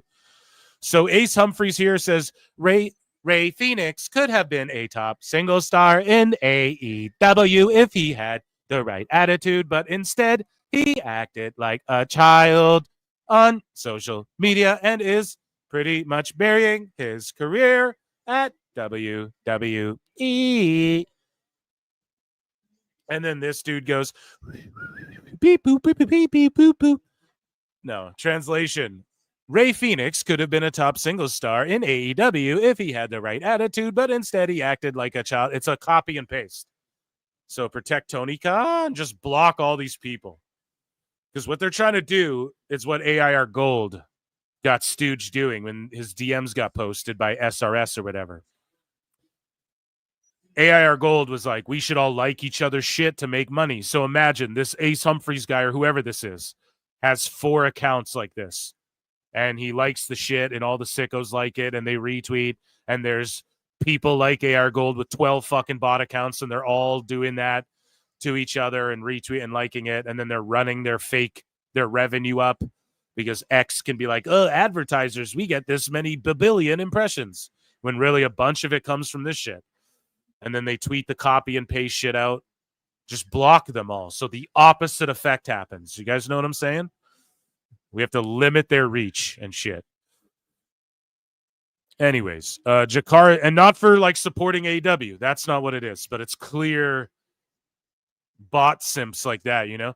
So Jakara Jackson or what's her new name? Sade. I know that. I forget. I don't want to fuck up the first name. Jamara Sade. I forget what it is, but anyways, she has blunt responses to fans asking about her personal life. Right? So people ask, "Are you single?" And she responded, "Bye." The fan's like, "What'd I do?" Someone's like, "Why so rude? I'm just trying to talk to you and get to know you." And Jackson said, "Just ask about my Cash App or making money moves." It's all just about like marking marks in for money. You guys get it?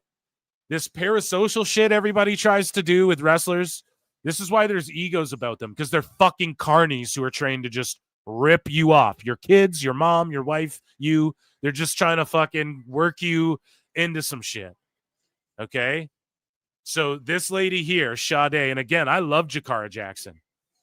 But do you guys know, like, hold on a second. We said, hey, there might be more factors behind these releases. That's a fucked attitude, man. It's got to be bigger than just, and it is about, hey, we're working marks out of money. I say that. I shout that to the heavens. At the end of the day, that's what pro wrestling's about. We're trying to garner heat. We're trying to sell tickets. So how do we do that? We work a shoot. How do you work a shoot? You garner you garner heat. You sell more tickets. Believability. You make people, or just also the believability or the what if factor. Like, well, I mean, is this real? What if it is, you know? That whole thing. So we got two ladies now who've left WWE, and, you know, she's just like, yeah, don't even talk to me unless it's about my Cash App or whatever. Now, I don't know, man. That's her prerogative. I don't know. Weird to say. I'm not saying don't support people, but like, goddamn, is that why go on live then? You know, you're not gonna like look at the peasants. You know, you got to look at all chat. That's why I check in with chat. You know what I mean? Super chats and all that shit's welcome. I really appreciate them. Supports what I do. It helps what I do. Makes it so I can do it more and more, and, you know, bring you guys better, bigger, and better content as we grow. But at the same time, man, that's pretty wild of an attitude. That's Cora now and Jackson. Like, pretty much just fuck you, pay me, which is a fine attitude in your business shit. But when you're on your IG Live, you're trying to interact with your fans. That's literally the purpose of it. Or your audience, as I like to call it. Your listeners or viewers, right? So it's weird that you would just be like, don't even talk to me, bitch, unless, I'm not saying you got to stooge your whole life,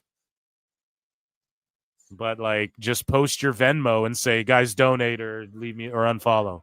If that's what the attitude is, you know, you might as well do a Logan Paul crypto scheme then, like the fucking Haktua coin or whatever. If that's what you're, you know, that's all I'm saying. Like, if that's what you're fucking, if that's all it is to you, then, you know.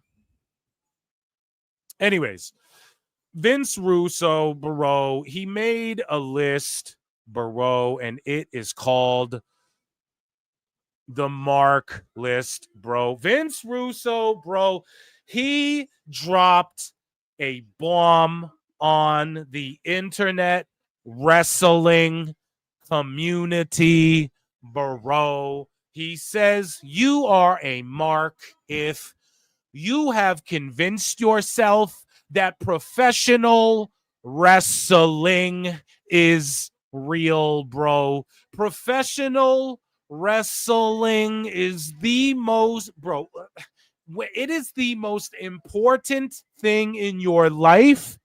You're a mark, okay? You own a lot of black shirts with pit stains. You don't just want to go to a wrestling show, but you want to be a part of it. Vince, That's literally you, buddy.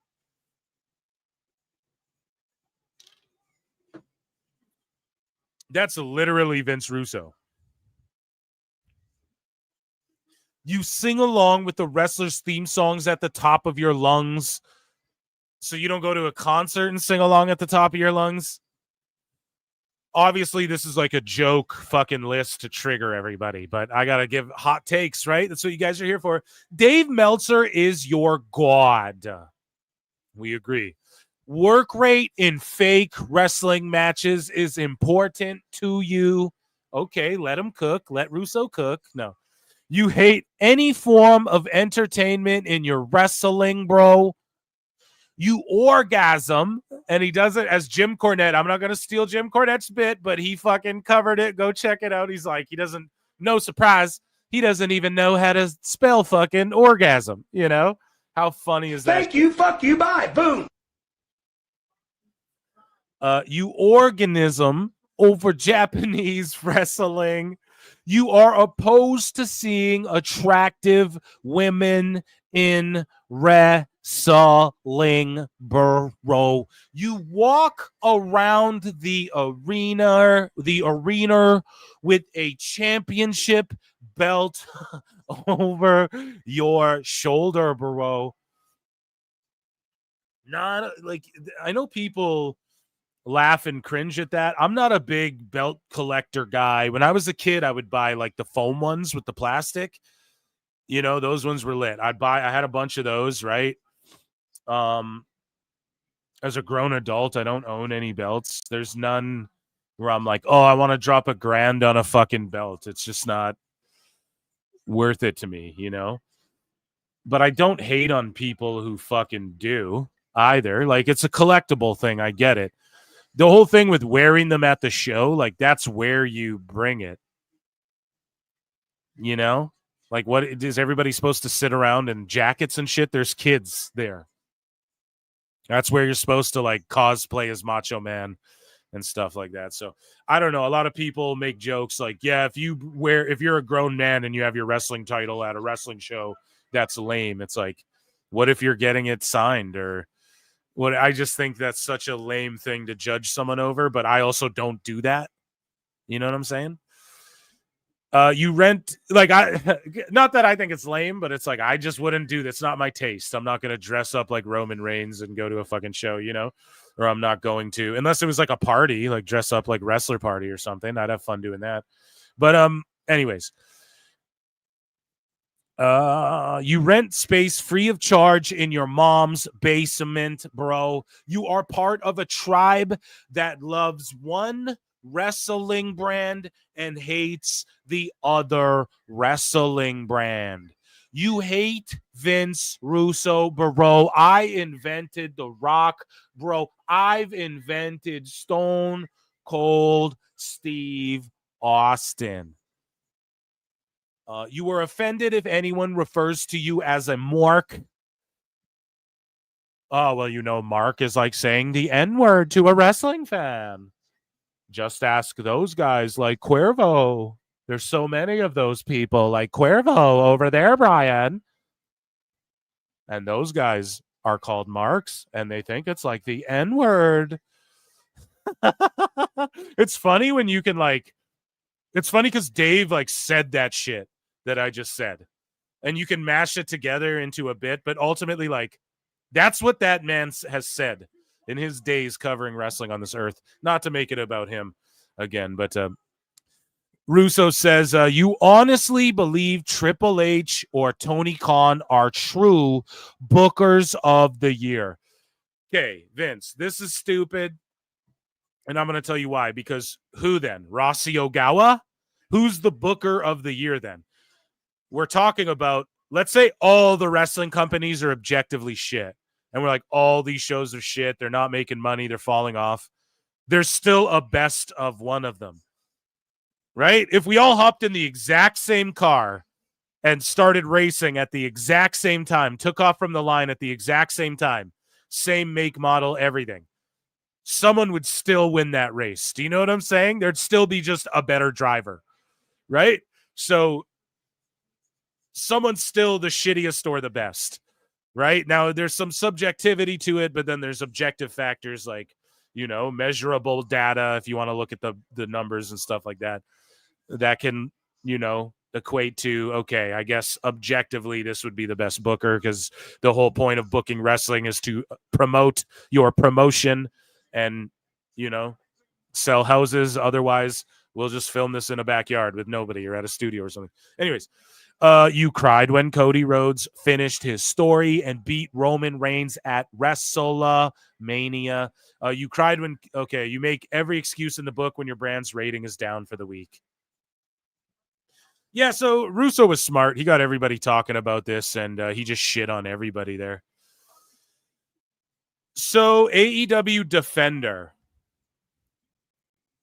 is like, thanks to Darby Allin, AEW has officially reached heights that the WWE never will. Sorry, I had to say it.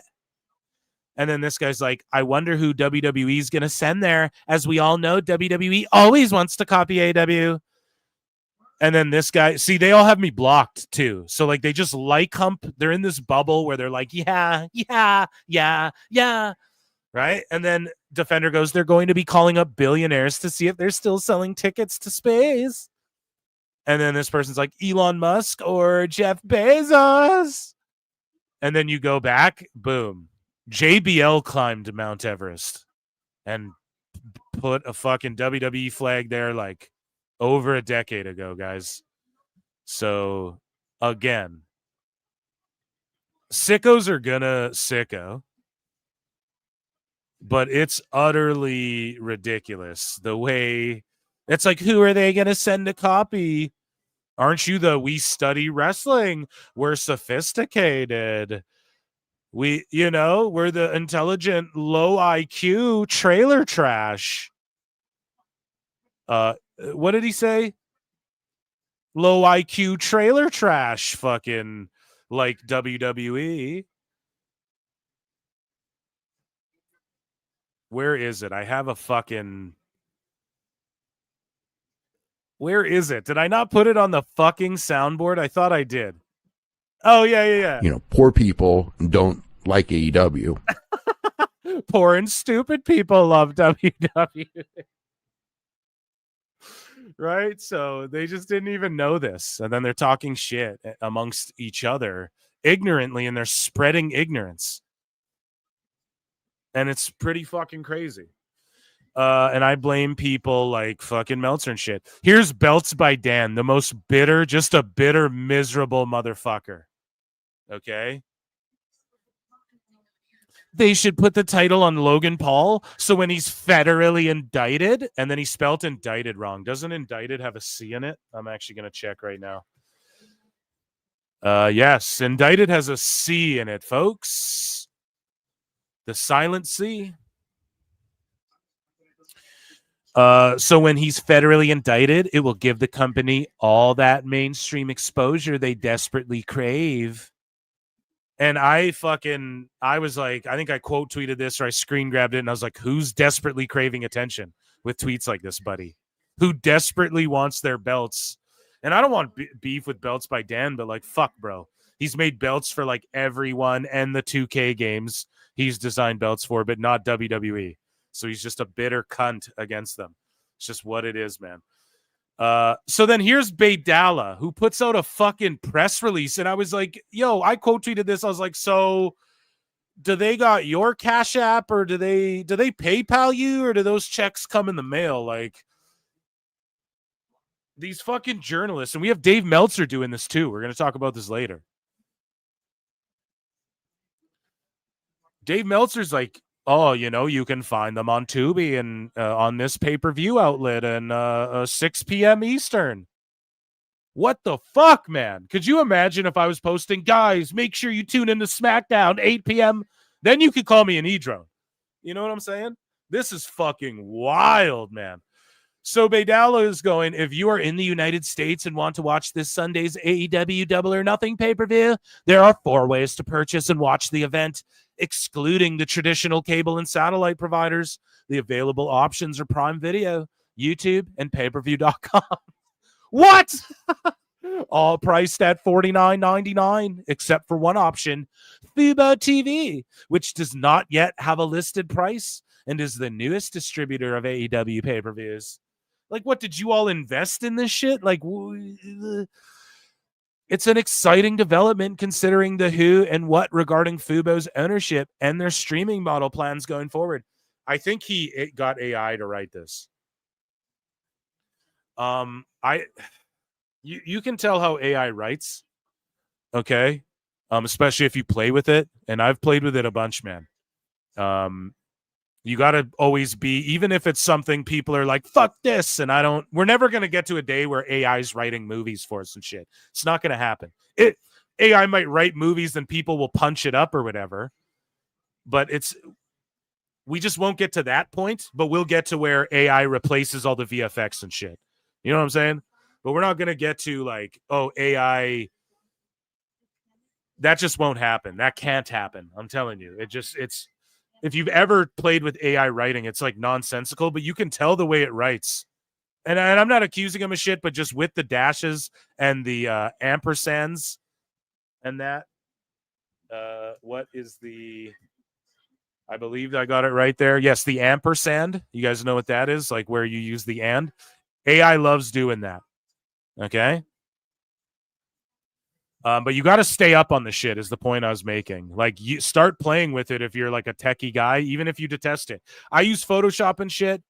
I fucking will play with AI here and there. I'll AI enhance images, you know? I'll do shit like that.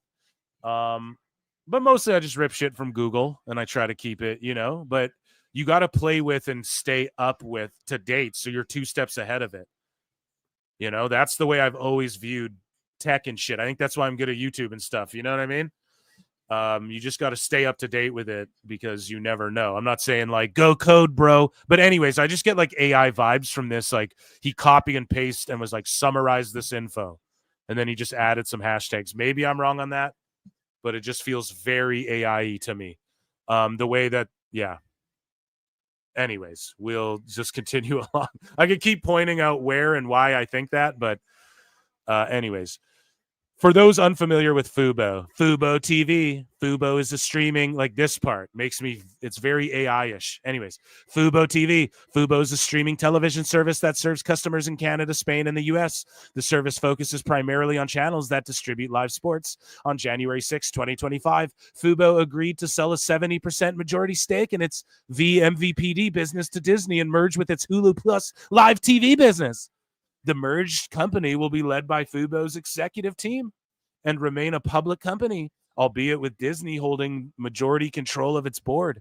Fubo and Disney also announced on January 6, 2025, that they additionally entered into a new carriage agreement that will allow Fubo to create a new sports and broadcast skinny bundle that will include Disney's ABC, ESPN, ESPN2, SECN, ACCN, ESPN2 wrote that twice. Fucking ChatGPT wrote this. ESPN2 twice. It's the little things, man. I could dissect this all day. This is an AI tweet, bro. What a fucking hack.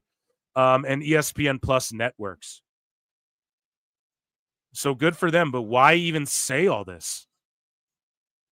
Like, what are you, a streaming? When Evolve went on Tubi, did you go on a rant about Tubi? Or whatever the fuck? Like, what's going on here, dude?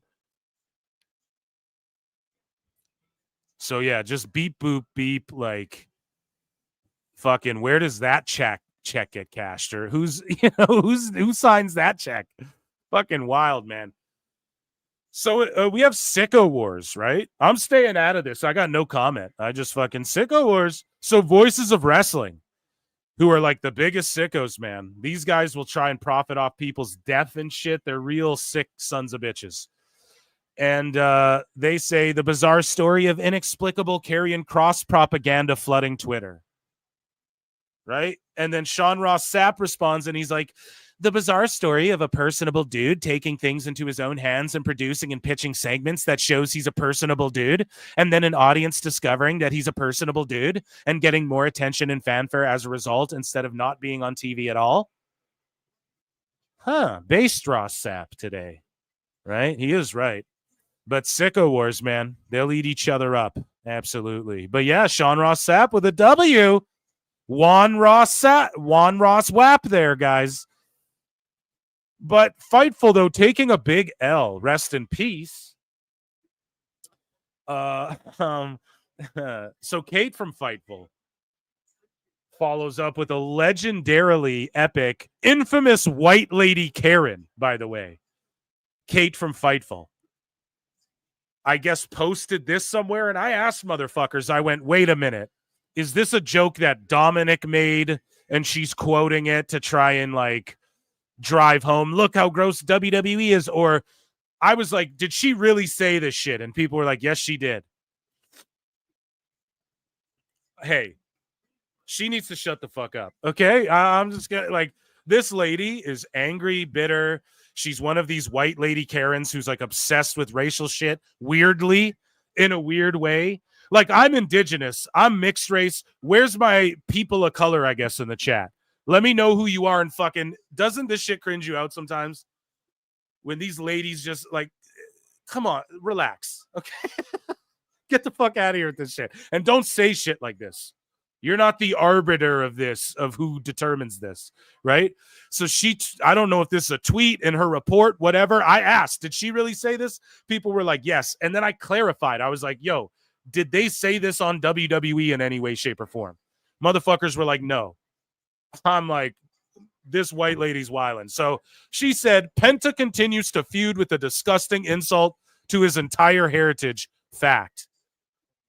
And she posted it like Ric Flair. So why is it caps here? Like, a disgusting insult to his entire heritage. So I was like, is she quoting WWE there? I just don't understand. Like, where did this happen? Is this like a drunk tweet? Or where did this come from? Where did you go? Where did you come from, Cotton Eye Joe, right? So Penta, she says, Penta continues to feud with a disgusting insult to his entire heritage. Fact. Whoa. You guys know what I mean? Like, you're a fucking real sick. Fucking Mark! You're a crazy ass lady. With all due respect, ma'am, you're losing your fucking mind. Pretty crazy for her to say something like that. Anyways, right? Am I off? Is that weird? I think that's pretty fucking weird. Anyway, right? You get called a weirdo for covering these folks. Well, what if when they do weird shit? I think that's weird and obsessive to keep bringing up the race stuff and to say that stuff. How about that? Throw it right back at you. So Bunny's McIntyre says, y'all genuinely need to seek professional help. So someone created a Twitter account with a blue check mark, Zoe Stark's knee. And it's like a zoom in on her knee. Like, I'm all for a good troll. It's kind of funny, but it's, yeah, I don't know. I don't know who's got time to do shit like that. And this is like, I don't mean to laugh. I really don't. You guys know when Zoe shit happened, we were live on the show. You guys know I was disheartened and like, fuck, man. And I'm the guy pushing. She needs to be in that Rollins faction as the lady in that Rollins faction. So, I'm not distraught by this at all. Like, I can appreciate a good troll. But why? Give it a week, man. God damn it. Jesus Christ, it's so soon. So John Alba, okay, infamous sicko, wacko, if you will, he had a bit of a melty on people over AI, and he brought it up, and then people just started coming at him, and then he just kept going, like on and on and on and on about it. But John Alba is like, AI slop is the worst, man. This post has thousands of likes and comments. No one realizes it's AI. We're so toast. So this is Rock and Roll Universe, and I guess they're talking about Bruce Springsteen. Everybody's mad right now because Bruce Springsteen, like, let his political views be known or something. And he's like washed, I guess, now. I don't fucking know. I don't keep up with all that stuff. I think it's cool he's still out there rocking and shit, you know. But John Alba loves Springsteen like a lot. We know that. And so he's mad, I guess, that I didn't read this whole thing. I'm not going to. I guess they're mad at Springsteen or whatever. And Alba's like, AI slop is the worst, man. And then this guy posts here, Jonathan I. Blake posts using AI, mind you. Well, it's not. Here's the thing with when you Google shit now, it gives you an AI response. So now it's unavoidable. So now everybody's using AI. We've been using AI, bitches. If I Googled some shit, this even up to 10 years ago, if I Googled some shit and you Googled the exact same shit, we'd get different results on our first, like how results were aggregated to us. Everybody's known that for a long time. Okay? So it's been AI. People just don't, the way your Facebook feed shows up, what's recommended to you on YouTube, the algorithm, that's all been AI. So there's really no escaping it. We've all, you know, but people will reject movies that are like, oh, this is written by AI. Trust me, people will reject that shit. And just the business itself, you know, writers went on strike and shit. Other ones late in the cut. I don't know. I'm not going to lie. As a dude, I got work during that fucking writer's strike in Hollywood and shit, you know? Like, I'm remote, and that shit didn't affect me. I got more work because of that. I'm not going to lie. But it's not like I didn't support. Like, I support, no, we can't just replace everything with AI. And it won't happen. I'm not even, like, fearful of it for 1 second when it comes to, like, actually writing the art and shit itself. Visually, though, it's fucked. Y'all are fucked. Anyways, though, Sports Illustrated scandal, which happened recently, refers to a situation where the magazine owned, and by the way, John Alba works for Sports Illustrated, okay? But the magazine owned by the Arena Group was accused of publishing articles generated by AI and attributed to fake authors. This led to a major shakeup at the magazine, including the firing of its CEO, Ross Levinson. So then Alba goes, what are you insinuating there, my dude? And then John's like, being a journalist, I would think you'd have a better grasp of the situation than some random on Xer. Do you really need me to connect the dots and explain the irony? Sure, go ahead and explain the irony since you seem so certain of whatever you're about to say. John says, complaining about AI slop when you're currently doing work for a company that got called out and had a huge scandal about the exact same thing. Are you trying to skate by the fact or just blissfully ignorant of it? And then John Alba says, there it is. You were so close, man. Allow me to educate you since you were so certain. SI is no longer owned by the Arena Group. It's owned by Minute Media and was sold after that. The Takedown is a subsidiary of SI. We have extremely strict no AI guidelines. Try again. John, no, he knows that part. At least I'll give him that benefit of the doubt. And I'm giving you the benefit of the doubt. But here's the thing, John. He just said the optics on it, though. So imagine InfoWars, Alex Jones, the black helicopters. There's gay frogs in my house right now in the swamp with Shrek. They're mutating, right? And imagine InfoWars gets sold to what's a right-wing thing? The Blaze or Daily Wire. Maybe are those right-wing ones? I'm pretty 99% sure about that. Daily Wire? What's the one with Ben Shapiro and those folks? Right? Those guys. Maybe I'm saying the wrong one. I apologize if I'm off on whatever. You guys get the point. Let's say it went to one of those doom and gloom even, okay? Let's say it goes to, I don't know, the Young Turks, one of these ultra-liberal doom and gloom ones as well, okay? And then people were like, and then you did a show on InfoWars, or like you started doing news for them, and people would be like, well, isn't this a conspiracy network? Right? You can't blame the optics for being that. Did I paint a good picture there, folks? Like, you're writing for SI. It comes out, SI's tagged in all your shit, SI Wrestling. And they're coming off the back of, I thought SI went out of business, is the one thing. Wasn't that a huge thing? They stopped printing the book, at least, the magazine, rather. Their physical media is no more, like Playboy. It's just like a website or whatever. And then they just came off the back of this like AI scandal or whatever, John. So that's what he's trying to point to you. Like, you got to understand how you being critical of this while working for this company that hasn't quite shed the skin of this thing. It's going to take some time before people take SI serious. Okay? Just like InfoWars, if they wanted to reinvent themselves using the InfoWars name as not a conspiracy thing, it would take time. That's the point I was trying to make. Did that make sense? Okay.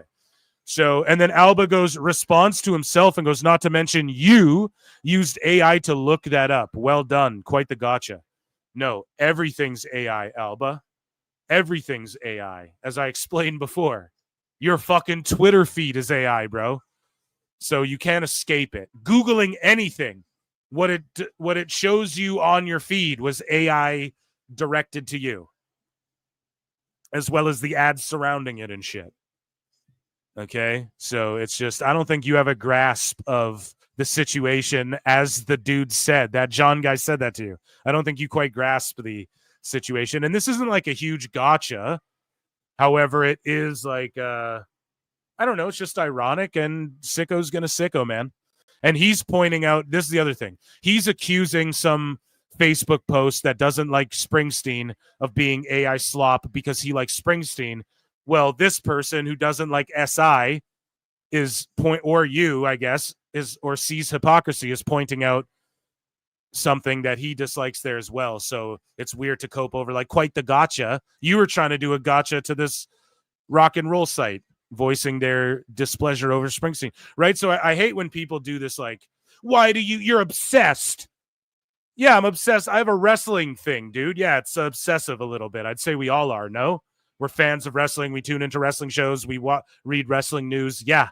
Okay, sure. I'll take, you know, and then and it's like, you're obsessive too. You own you fucking, so it's the same thing here. Oh, this, you know, you're being critical of me.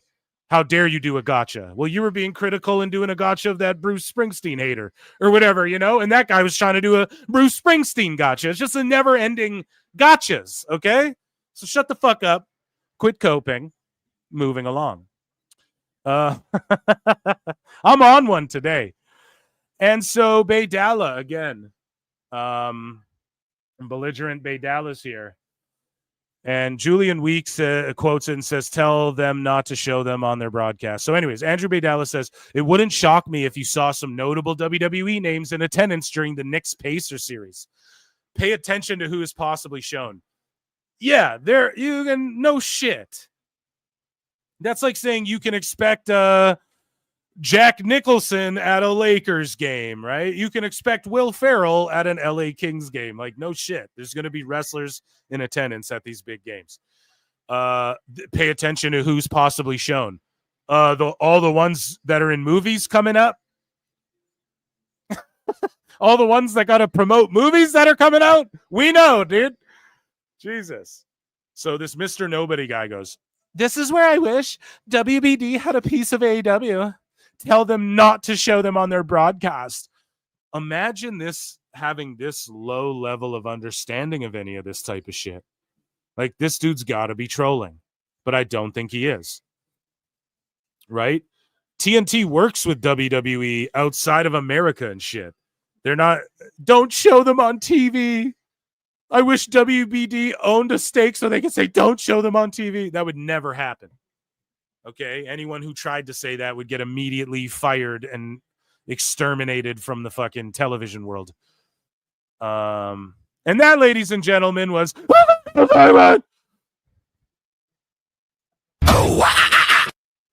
as Oilers score 2-1. Let me check in with chat. Mike Glass gifts Pro Wrestle Clips membership. Where's Pete Rocks, baby? Where's Pete Rocks, baby? We're going till Pete Rocks gets motherfucker. Come tell me how I was fucking wrong about all that AEW shit I just said. F1WGP7 for 5 says, not able to listen today due to work, but wanted to support your great work. Thank you. The best guys, Phil Marks. Hey, man, I appreciate you. The best guys, Tony Khan. I'm on one today. I need to get some more iced coffee. So I think Jericho's going to do a run-in. But thank you. I appreciate you, man. I'm trying, and I'm going off today. This has been a fun one. I've been having a blast. 2 hours already. right? And we just got through Sickos. We still got AEW news, WWE news, and Dave Meltzer. I'm not leaving you short. And guys, hit like, hit subscribe. Come on over from X. Come on over, babies. And come to YouTube. Vote in the poll. Which PLE are you most looking forward to? I'm going to quickly preview them all as well tonight. Woo, we got a lot. So your support means a lot. Come become a member, 99 cents. Hit like, hit dislike. Come tell me I suck. Come tell me I rule. And thank you for supporting. Mike Glass gifts another 5. Dude, we're going till Pete Rocks gets one tonight. I think that's what the fuck is going on, man.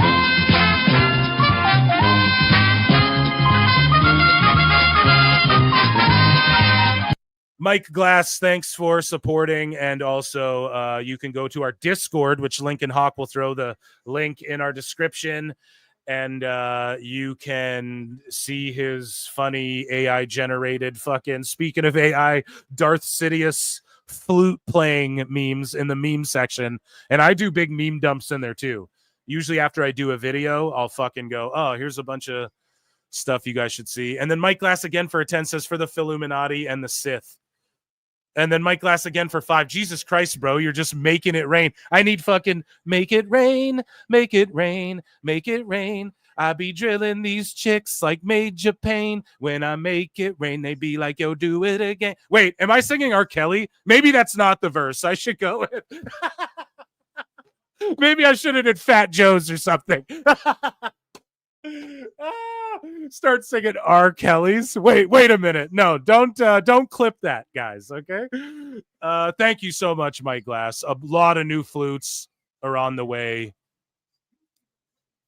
Good. I don't know what that means. It's kind of scary when you say that with the devil, but good. We had someone in Discord too post something. TK Mark was like, yo, I caught Meltzer on a lie. He says he's always reported every show that's ever been canceled when it comes to AEW. He's like, but I searched his Twitter and he's never talked about Wichita, which I'm trying to get him to cop to or something. So I don't know, some investigative journalism going on from the PWT universe on old Wavy Davy. Learn, baby, learn. Meltzer Inferno. 626 says, do not encourage Sith flute memes. Well, hey, I took your suggestion, 626, and they are in the meme section now. Okay, they're not going to be in discussion. So that was a good call, too. It just makes more sense. So thank you, 626. I might make you a mod of the Discord, too. So round of applause. You'll be joining Lincoln. Round of applause for 626, our guy.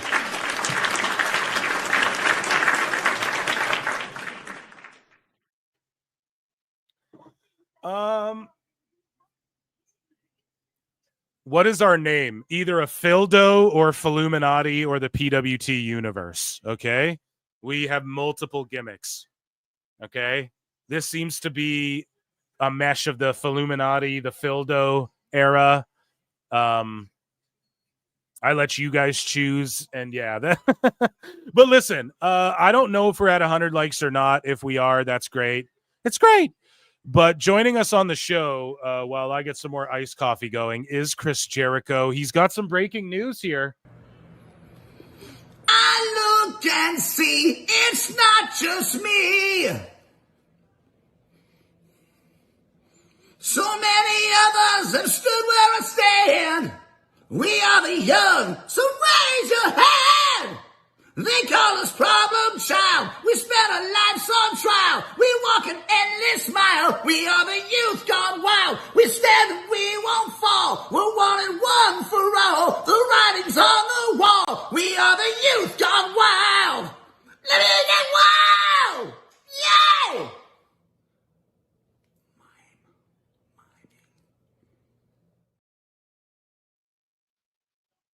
Okay, so Cash Monet's been a member for 5 months. Excellent. So round of applause for the thank you for that. I really acknowledge you, Cash Monet, and round of applause for all of you supporting and the Fildos, the PWT universe, and the fatties with a PH.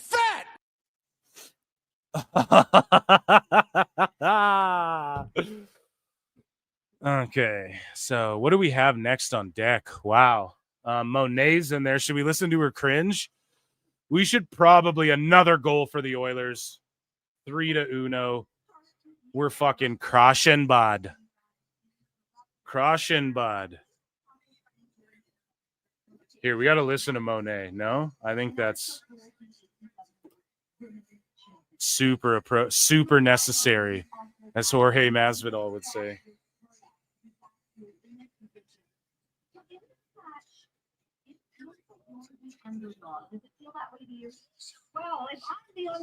Don't forget, yeah, no, that ignore 626. That's not one. That's not one. I denounce people who identify as such.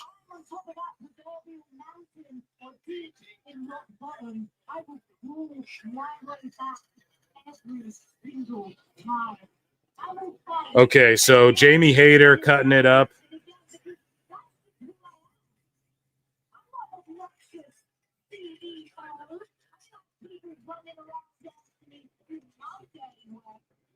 So she's like, I don't have people running after me doing my dirty work.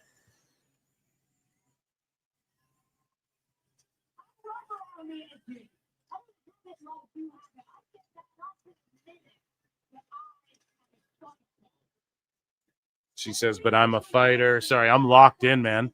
And the Oilers are cooking. I just want to give it its due because it's Monea. And I like studying Maya impressions. Look, she has another. Oh, no. So that's not a fourth belt?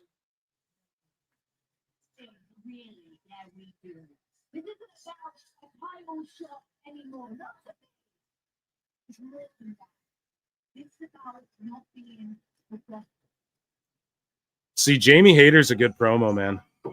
Thank you. Thank you.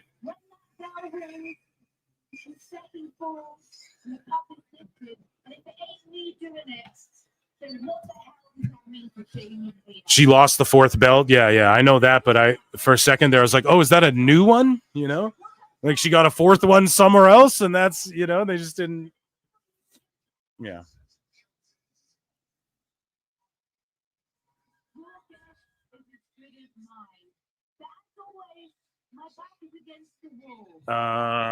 Mia Unworried. 10 more likes over on the Clips channel.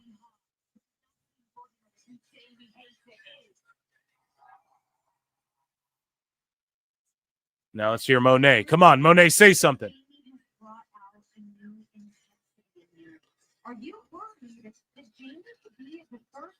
I have 5 belts. Okay, here we go.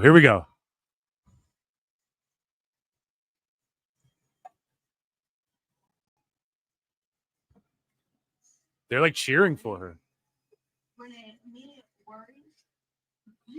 Worry-ya? Did you all hear that? Worry-ya? Mia? Worry-ya? I would never worry-ya. Jamie Hayter. You have me all figured out.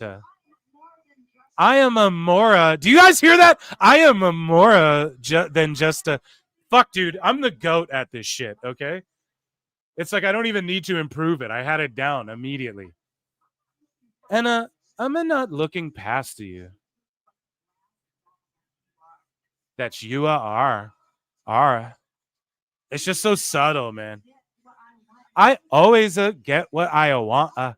Holy shit.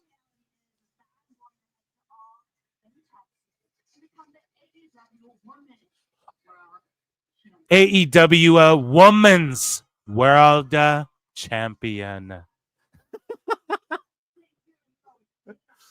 Oh, man, you gotta love that.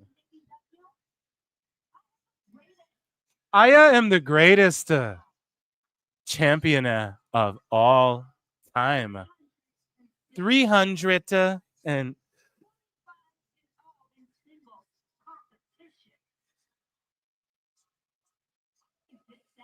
damn.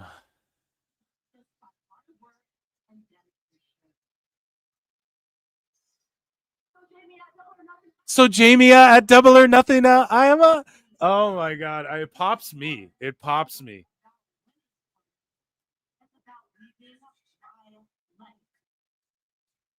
It's about leaving my legacy.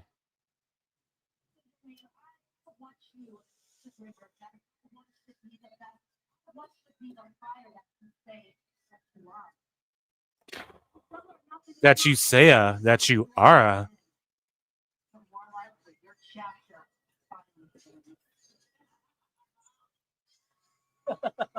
That cringe ass laugh she just did. J Dauncey Bus for 2 says, how does one become a PWT member? I see no link. You click join or whatever. Click join. And it's 99 cents, I think Canadian too. So if you're in America, you're like, holy shit, that's like 50 cents or whatever. I don't know what it is, but join up. And yeah, I don't see shit. Here, I'll drop a link. There's like a specific link you can just copy and paste. Or if you go into the description of this video and it'll say like join, become a member or whatever, it's right there. You'll see it. You can just click that link. It'll take you right to a thing where the join thing pops up. Someone guide this fool, John Dauncey Bus. Here in the description. I have to pull up my own video.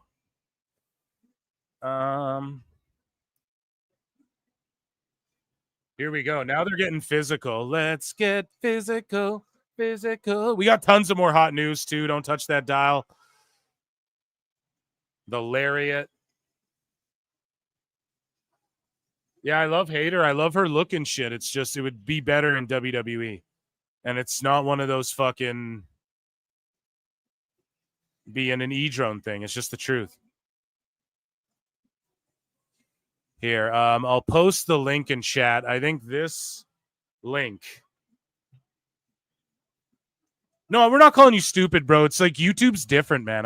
Like you get new features rolled out. Like check it out. They're like no, this isn't a YouTube one, but I got recently offered this thing where they're going to translate my pod using AI into all these different languages now. Like they're like, you are eligible if you want for early testing of this. We think your show would be great.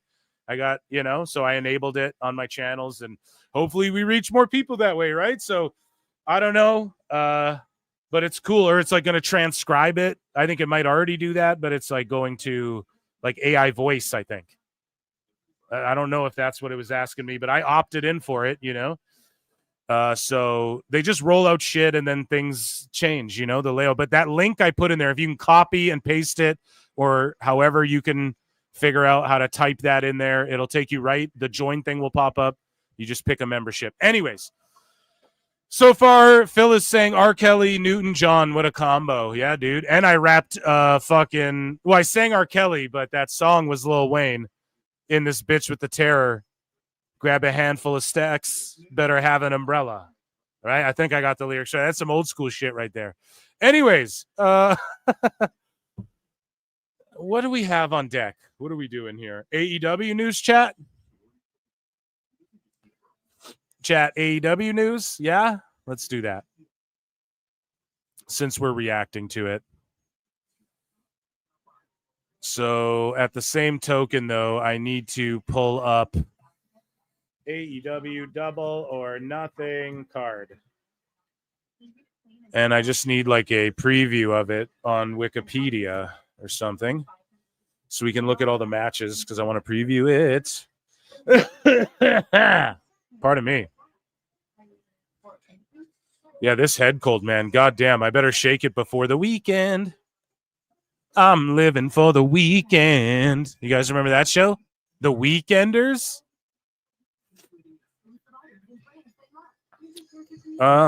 Here we go. Oh, he figured it out. Let's fucking go. Became a member. Acknowledge me. Appreciate you, bruv. John Dauncey Bus. Let's do the damn thing. Okay, so we have Double or Nothing this weekend. And I will preview that in just a moment. But first, let's talk about AEW news. First, let me sip some coffee. Okay.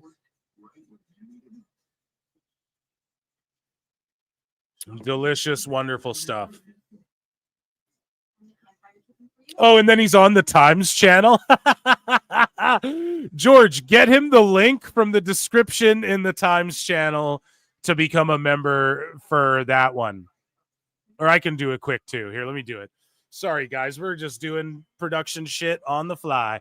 But no, we are going to talk about Double or Nothing. We do have some WWE news as well. So, again, don't touch that dial. We're going to preview Battleground.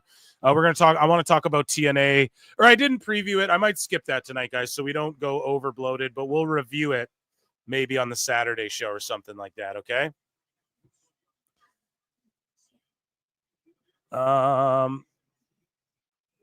So, welcome, Jobber. No, it says he's a member on the Times channel. But I'll just post the other one in there just in case, okay? Because there is 2 channels, so I know people watch on different shit. The replay goes on the Times channel, okay? Here we go. So what, did Mina get an entrance? Did Tony Khan switch her music back again? Okay, so what's going on? Is Mina's music... So does she use her new shit when she comes out?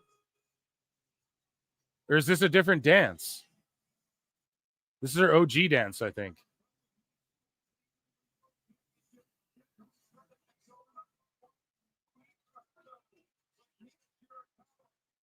So are they? I don't know, man. That music situation was so fucking weird. Here's the other link if you want to become a member over on both channels. Support what I do. Over there. That's just like where the long form stuff comes out, and it's it's where the replays are. Anyways, we babbled enough. We shilled the game enough. We did the damn thing enough. So it is time. Let's get an Ichi ni Sanda in the chat. The best guy is Tony Khan. Ichi ni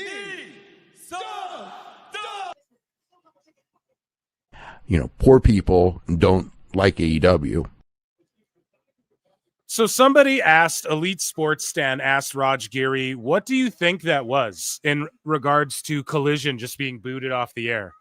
And Raj Giri says, incompetency on someone's part, seemingly at Turner. The number of major technical issues that have happened over the past few years on AEW shows is pretty nuts.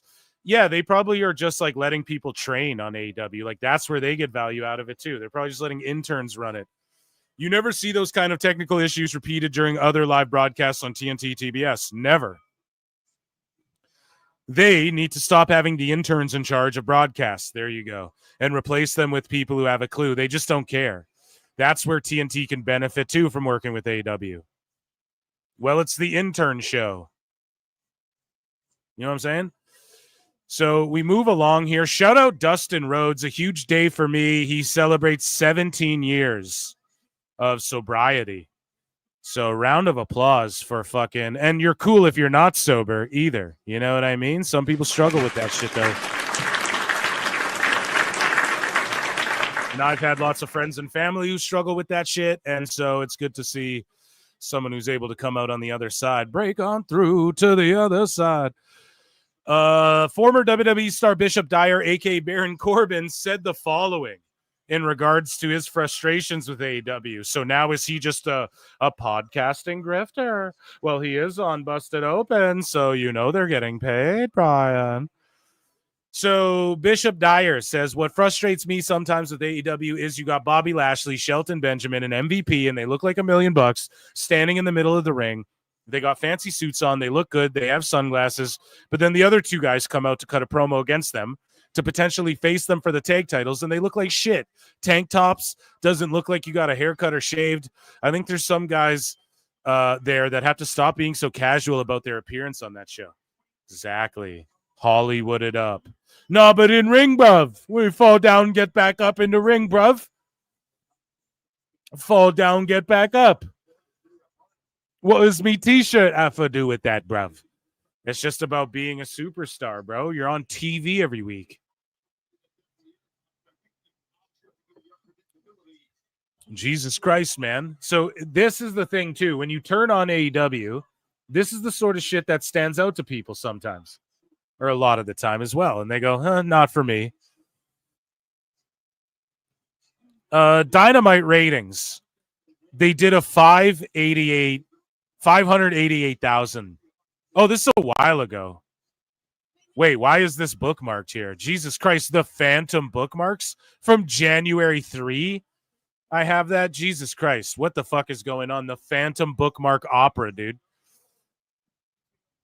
The fucking bookmark grave, bro, coming back to haunt us, reminding us how bad that they were doing in January. Holy shit, dude. Fuego del Sol reveals AEW frustrations. And he says, Tony Khan never had any true plans for me. And Fuego del Sol is now unmasked on the indies.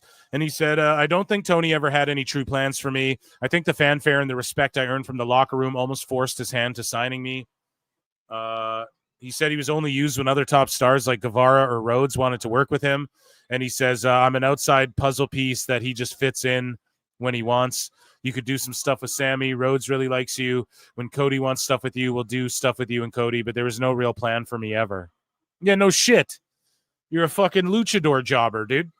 Lovable loser. I pitched going to Japan for DDT just to freshen up my scenery. And then I pitched taking the mask off and doing something different. I really do feel that I had become a lovable loser in a sense, and there's a stench I've been dying to get rid of since leaving AEW. A stench I've been dying to get rid of.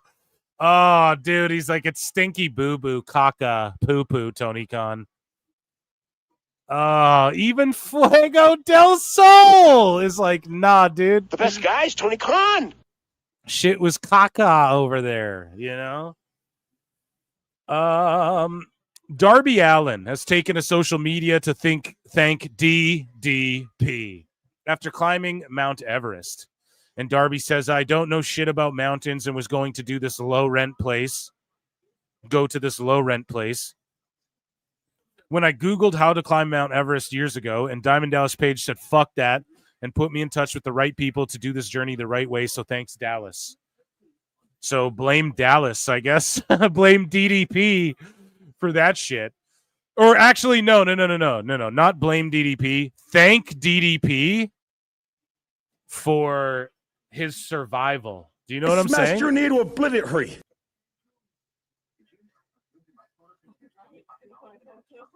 Thank DDP for the survival of Darby Allin, because he made sure he did it the right way. You know what I'm saying? Toronto. Oh, buddy, in Canada, bud. Toronto, buddy. As first reported by the Toronto Sun, bud, AEW is bringing one of the biggest pay-per-views of the year, buddy.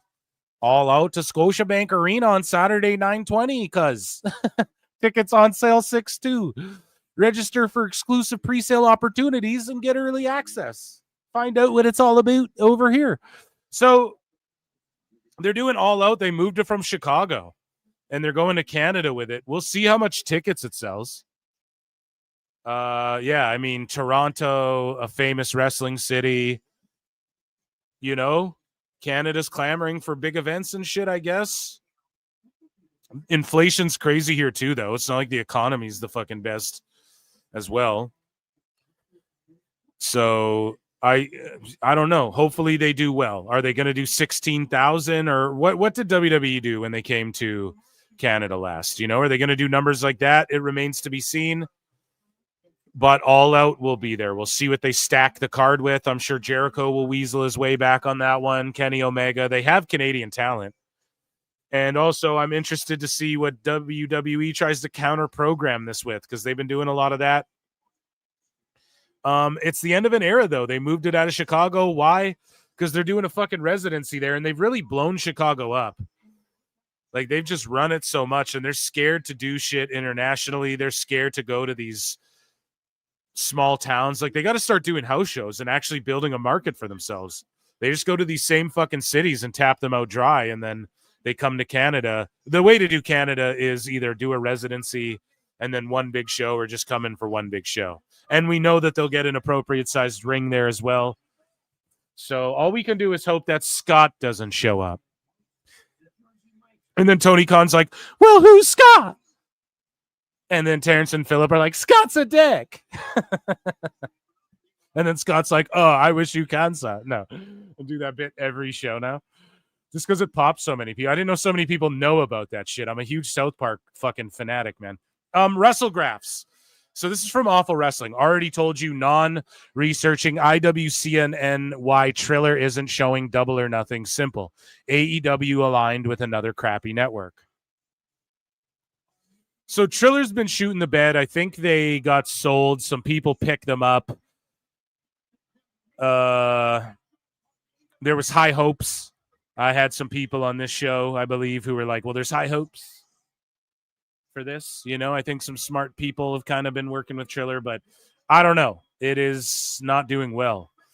But Wrestle Purists and a lot of people, I've seen a handful of people, and this is anecdotal, if you will, and that's fine, but just keep an eye out for it. A lot of people are out there asking, like, wait, where's this pay-per-view? Like, I'm not seeing it on Triller and shit. And they're fucking around because it's like, AEW on Max. And then they're like, well, Amazon. Well, now this time it's on Amazon and Fubo TV. But it's not on Triller, even though we've been on Triller forever. It's confusing for the audience. Meltzer, we're going to talk about it later in the show. He flat out lies and says pay-per-views are up. They're not up. Just because WBD's like, fuck, we need to use Amazon to show these more of these pay-per-views. It doesn't mean they're up because you invented an invisible 30%. Okay? They're not up. They're down in every metric, dude. So, and that's not to boo-boo on them. Just they can't get better if you fucking sickos won't let them get better. Okay?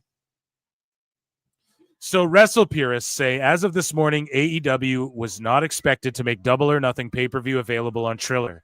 AEW sources noted they are pointing fans toward Prime Video or YouTube. Jesus.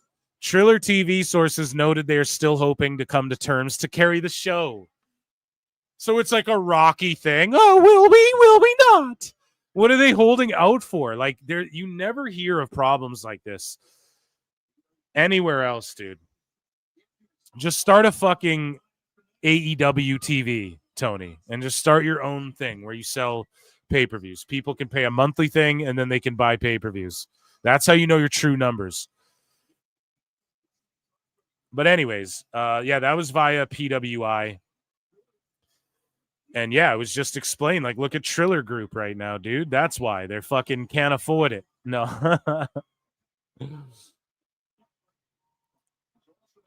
Yeah, AEW just might be getting cold feet, or like Triller just doesn't do shit for them. And so when everybody's like, Triller doesn't do shit for them, and they're like, no, I watch on Triller. It's like, well, yeah, a few people watch on Triller, but no one fucking uses Triller anymore, dude. That was like a thing that failed, where like a bunch of celebrities tried to brainwash everyone with Triller, and it just didn't work, you know? So is what it is. But then this thing comes out. AEW promotes what platforms will carry Double or Nothing. So how to watch Double or Nothing, okay? We're going to go over this. On Prime Video in the United States, Canada, United Kingdom. On YouTube in North America International. On payperview.com for North America or International. Fubo for the United States only. Cable and satellite for North America, Triller TV pay-per-view international, Dave & Buster's nationwide United States, main event in Australia. So, guys, what is WWE on? If I were to say, hey, SummerSlam's coming up, what is it on? Netflix? Sometimes they're also on Peacock for Saturday Night Main Event. Like, what does it come on? We don't have to do all this. And I'm not saying they're not making money from having all these different deals, but it's like spreading yourself thin, trying to feed more people instead of like stocking up food, putting all your food in one reserve. You know what I'm saying? Like, you're trying to spread the food thin, and so over time everybody's starving and then dying because it's more people not getting quite enough instead of like feeding, 1,000 men and making sure that they can create 1,000, 2,000 more people. Does that make sense? I hope my analogies make sense here. I'm a fucking genius, and sometimes it's hard to convey what I think. No, but yeah, it's just spreading yourself too thin. I feel like where do I just tell me where to watch the show for fuck's sakes?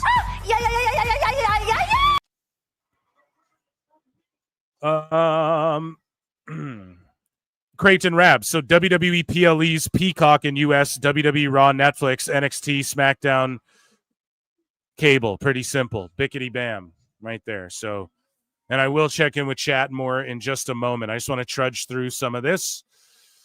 Tony Khan claims AEW's Max deal is pulling in new cable viewers, but ratings say otherwise.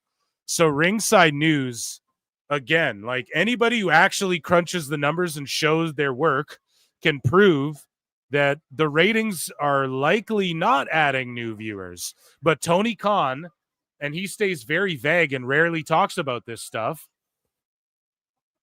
because he knows he can get away with it. And same with Meltzer. Meltzer knows he can just play invisible numbers all day, and there's no way of really checking him on anything.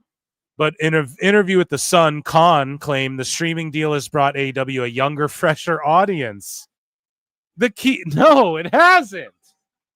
The key demo's trending downwards, right? I've explained this, unlike any other, how it's skewing older.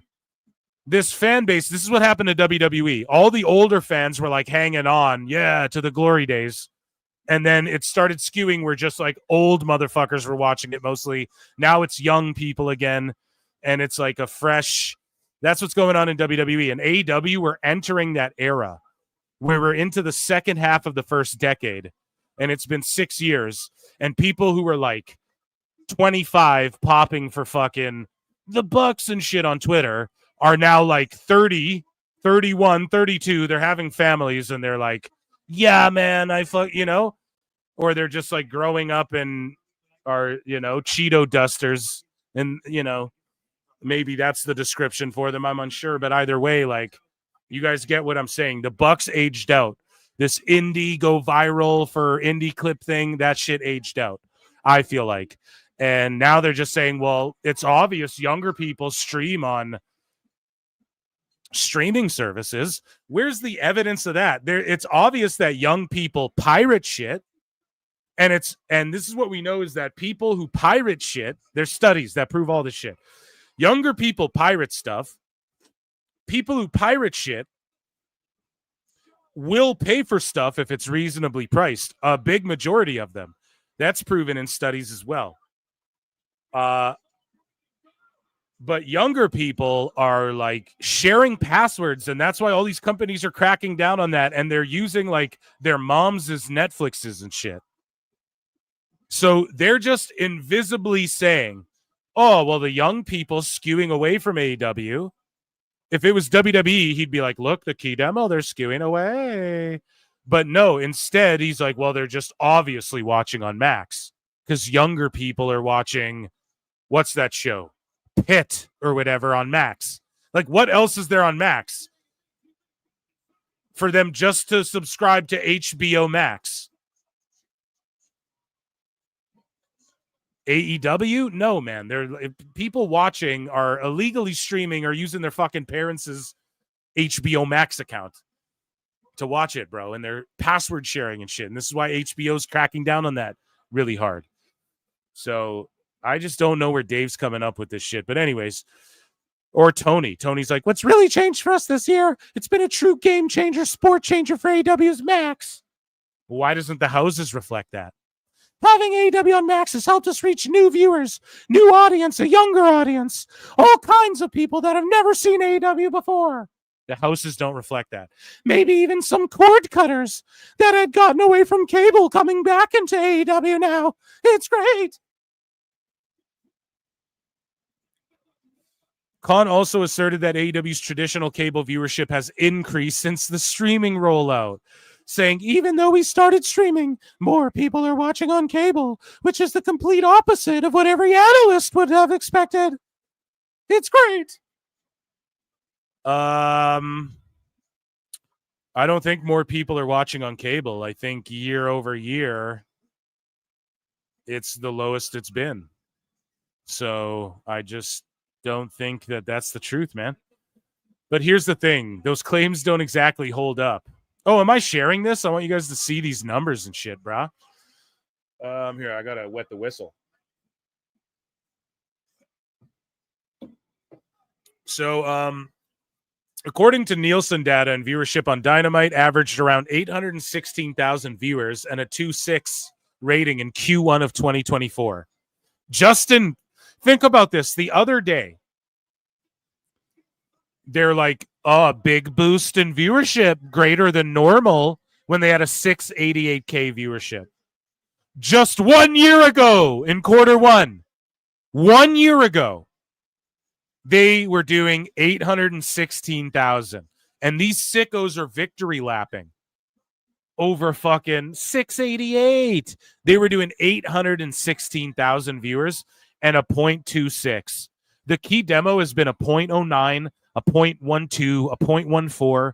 The highest when it gets like a 0.17, we're like, oh shit, a 0.19. Dave's like, huge. And the key demo just a year ago, a 0.26 and a 816K. So like Tony's just a fucking liar, dude. I'm sorry. And it's okay because he's a carny. Carnies are gonna fucking carny. And I understand that from the wrestling promoter perspective. But at the same time, like, he's the statistical analyst guy. Liar! It doesn't hold up, man. So those numbers dipped to 619,000 and a 0.17, a 24.1% drop. A quarter of the people. A quarter of the people watching were like, have been like, fuck this in the last year. And the sickos still want to fucking, you're just an e-drone, man. Or are you dumb as fuck? And you like a shitty fucking wrestling show? You know? Drop in total viewers, a 34.6% drop in the key demo. 34, man.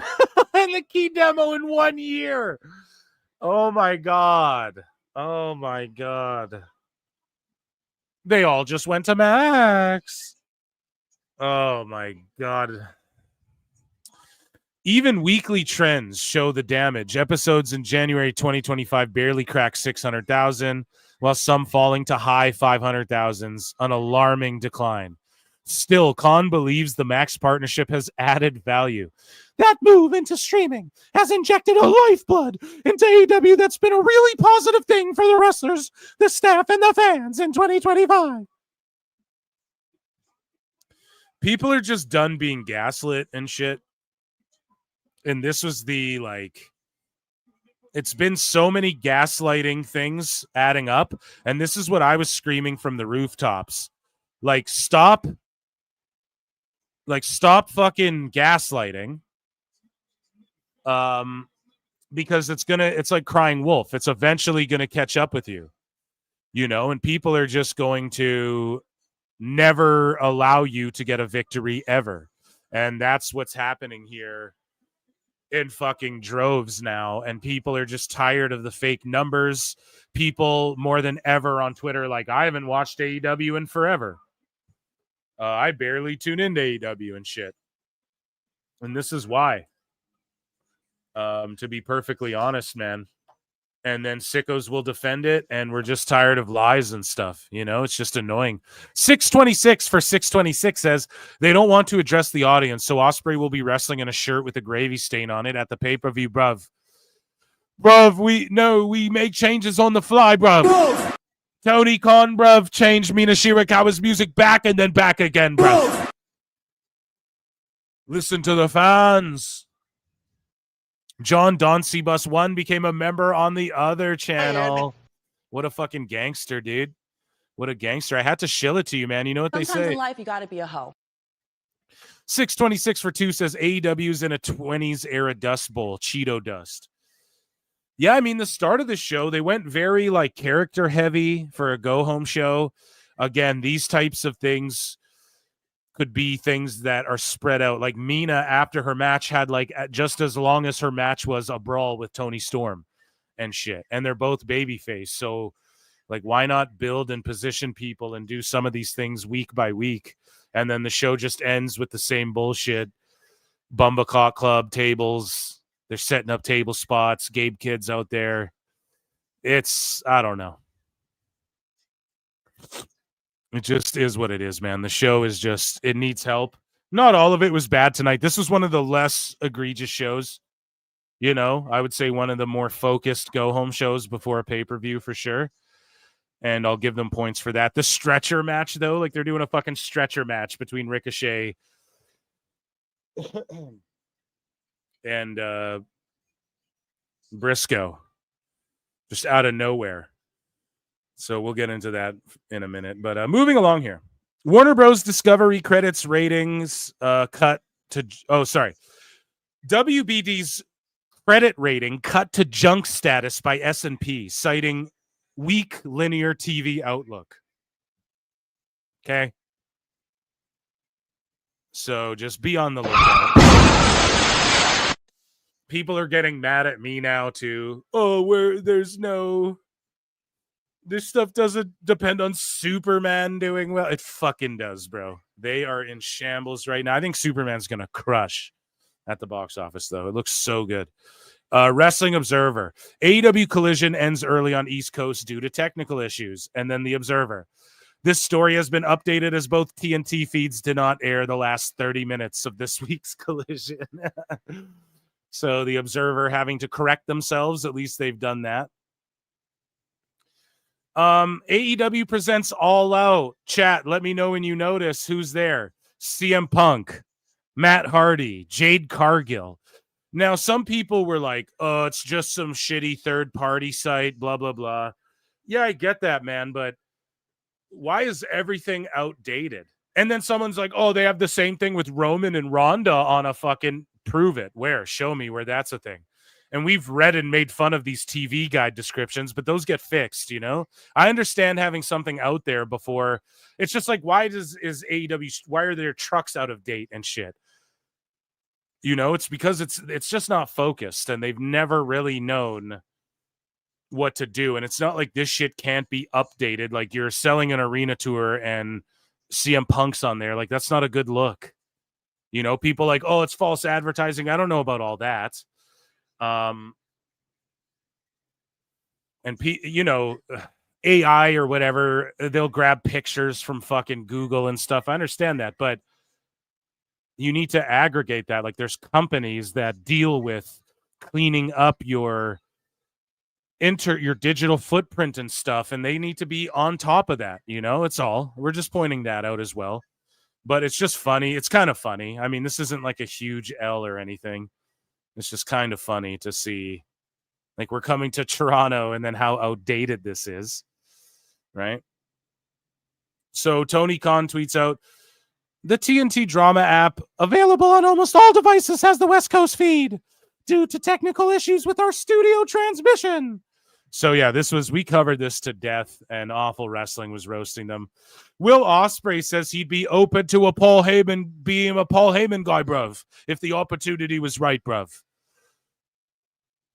Yeah, who wouldn't be? And I just LMAO'd at this because it's like, bro, you had the chance. Like, don't even ask Will shit like this. All these people just use you to talk about WWE and you fucking do it. God damn, man. The most interesting thing about you is you talking about and fantasy mark booking yourself in WWE. How fucked is that, bro? And, yeah, I bet you would want to be a Heyman guy, but we won't know, and you'll never know. And it's funny, if the opportunity was right. Well, you had the opportunity. It was right. No, but it wasn't right for you. See, everything's on your terms, which is fine. That's a fine way to live life. I actually respect that. And I try to fucking live life that way too. But at the same token, that you can just, yeah, I don't know. You want to be the best? I want to be the very best. You got to test yourself, man, at the highest pinnacle, and that's WWE. So we'll never know now, will we, bruv? and the opportunity was right there. It maybe wasn't right for you because the upfront money and the dates, you didn't want to grind and shit. That's fine. But anyways, AEW Sky Blue walked the runway at ATLSW. The show's on Saturday. And I'm glad she can do this again, because I was critical of AEW. I was like, why do you have ladies diving on her and breaking her fucking leg? This is going to affect her modeling career too. And she's right back at it. And she has real opportunities outside of just wrestling already, in the modeling world. I covered it a bit. I'm not super up on like the high-end modeling grind and all that. I don't know, but she has tons of opportunities there, and she's been featured a bunch. So here she is walking this runway at this show. It's satanic. They're all wearing satanic imagery.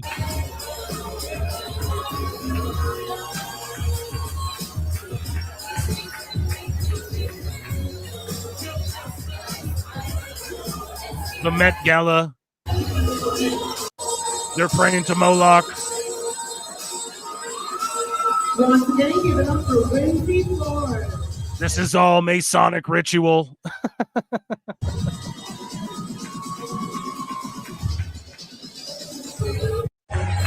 Yeah, there you go. Hopefully you guys caught her there. I think she was like number 2 or 3. So good for her, man. Back doing the thing. Speaking of Ospreay, though, he says that he's been receiving backstage coaching and fine-tuning from Jerry Lynn. And he says, I've been working a lot with Jerry Lynn, bruv, and I'm fascinated by his knowledge and his tenure. He's really been helping me understand and break down a lot of things, bruv, which I feel I lacked and needed fine-tuning, bruv. Getting to work with the legend that is Jerry Lynn has been beautiful. So again, you would have had all of that in WWE as well and more, as far as coaching and learning what. That's why it's not about that shit. Or when people are like, oh, they don't need a performance center or coaching or a PC. It's like even the fucking top guys. If you want to be a top guy, you got to fucking study and learn. Learn the business. So imagine the help Ospreay would have got in WWE. But it's all good. Shout out Jerry Lynn. I'm sure he'll help him a lot. Because he was a technical guy and he was a high flyer too, Congratulations to Darby Allin for reaching the summit of Mount Everest, top of the world. And I think it's a world record, like the first kickflip or something, or... Yes! Oh, no. I looked over and I just saw Dallas goal. No, I just saw goal flash across my shit. It was for Dallas. Shit! That's not good. Still 3-2, though. So Willow Nightingale confirms she has signed a new AEW contract. She says, that is true. Yes, I'm happy where I am. I think there's so much left ahead for me to do at AEW, things that I want to accomplish. But also, I'm just really excited to be a part of something when it's fresh and new. And like I think we're past the years of finding our footing. It's weird because AEW still feels like they're finding their footing, Willow. That's the thing. And you're saying fresh and new, like you've been doing the same thing for a while. So Tony Khan just tweeting out. This is just a funny meme. Him just tweeting a bunch about, we're fixing this. The West Coast. The West Coast didn't get it. Triller app. No. This is great. Isn't it great? So Kenny Omega was streaming on Twitch for the first time on his own, and he didn't know how to shut the feed off. Now, he didn't pull a Snoop Dogg, but it was awkward and funny and kind of cute. Must do a Jew. Goodbye, Smoochie. Good night. Bang. Thank you, everybody. Bye-bye.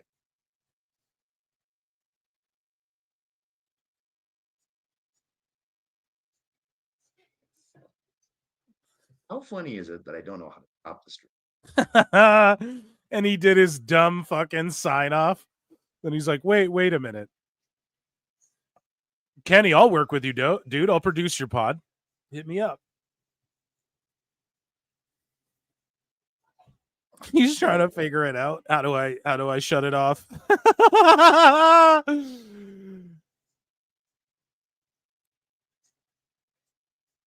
That's when you just shut down the computer. Oh my god, dude. Should have did a test run. Oh, okay. Hey, everybody. Bye. Must Then he figured it out. Good shit, pal.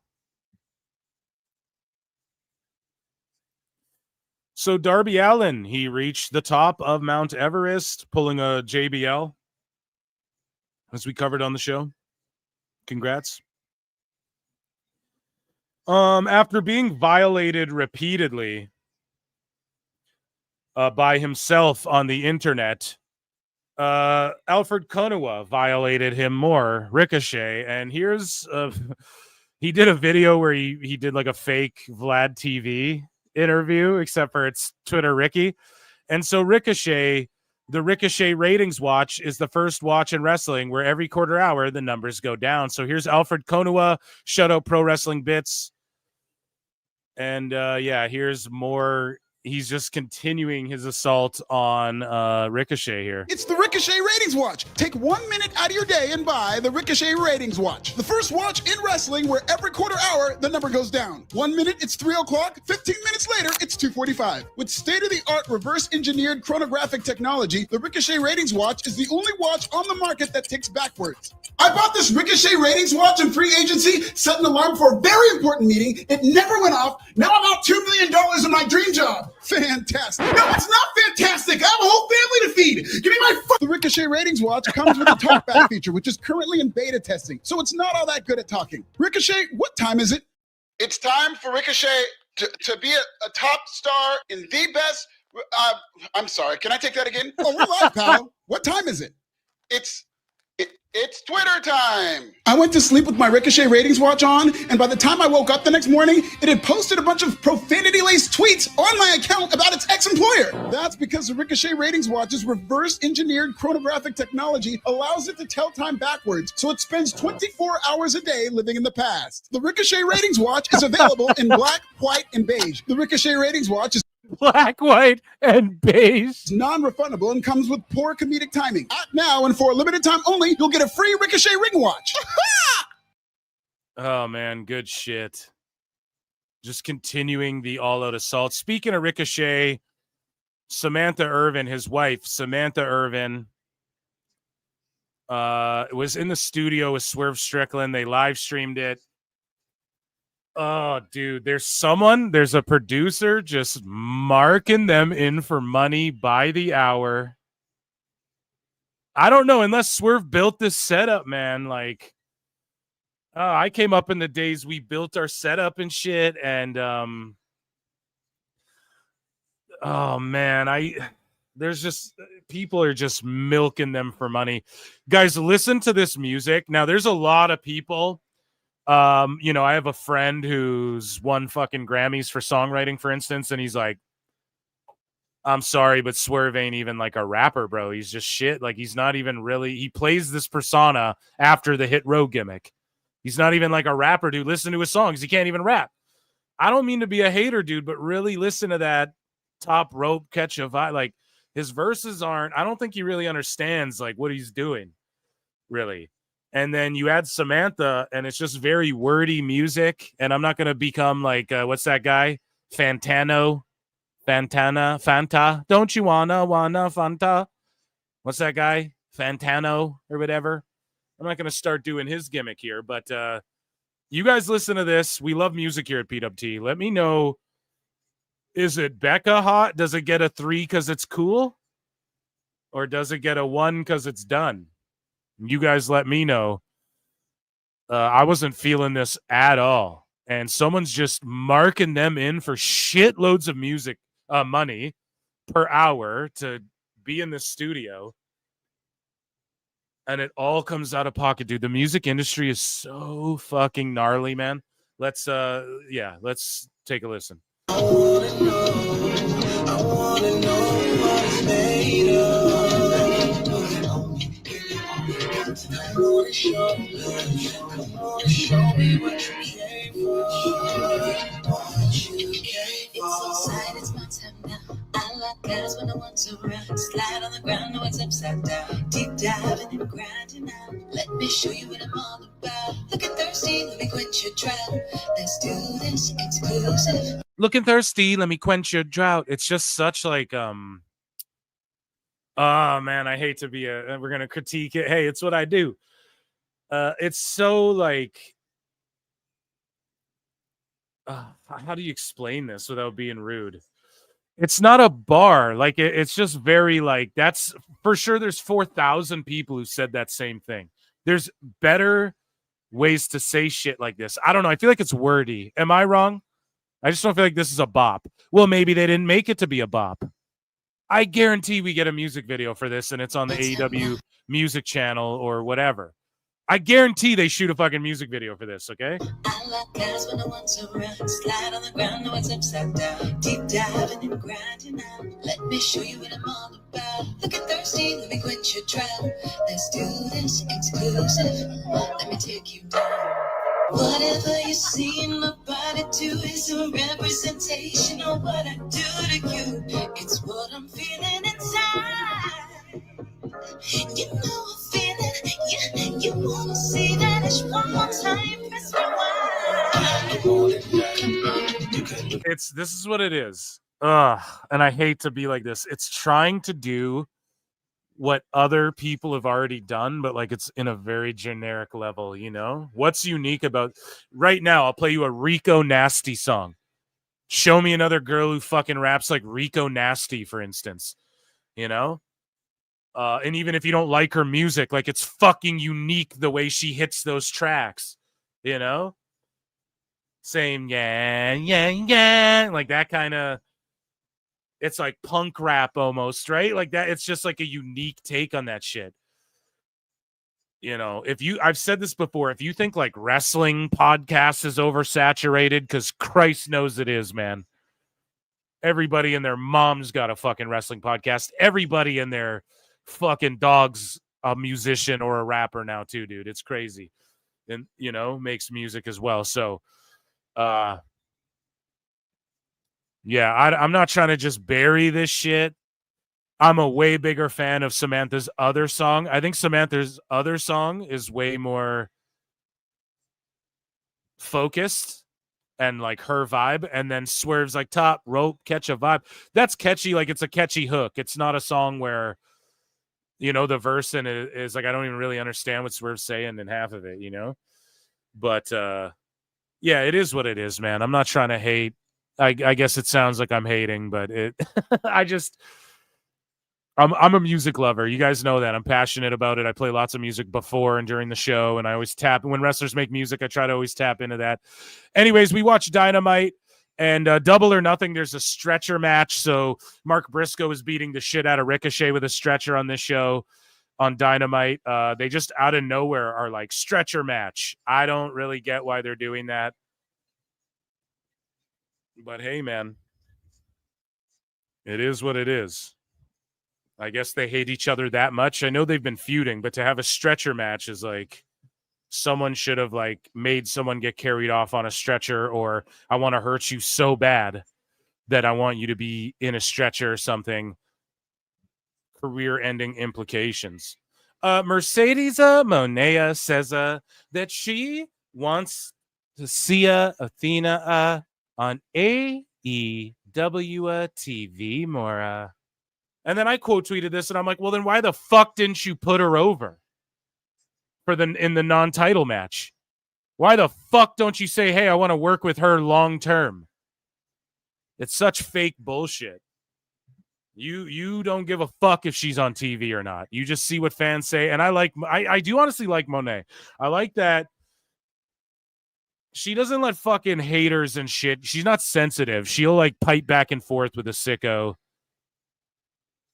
And she's even said shit to AEW sickos and WWE wackos. Like she'll go back and forth. She doesn't just like mass block people and shit.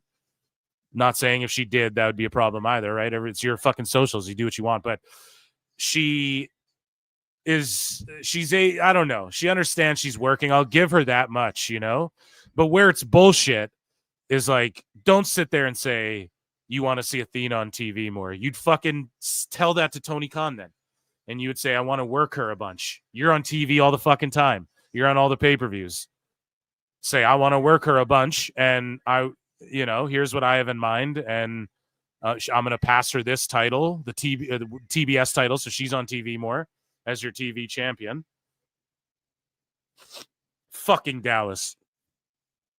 But yeah, so Athena hopefully is on TV more. And that, ladies and gentlemen, was AEW News.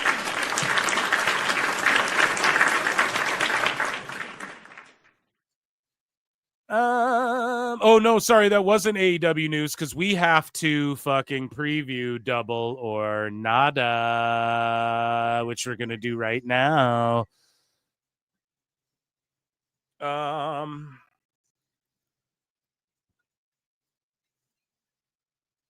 So yeah, I will. I am checking in with chat here. Dallas up 4-3. Yeah, that's some bullshit. Stretcher, I barely know her. Oh, 100 likes has been achieved. Fuck yeah. She's 100% fucking that guy. Who? Don't make assumptions like that, you son of a bitch. So Shia Kenna job to me again. Yeah, see, it's certain words. It's not every word, right?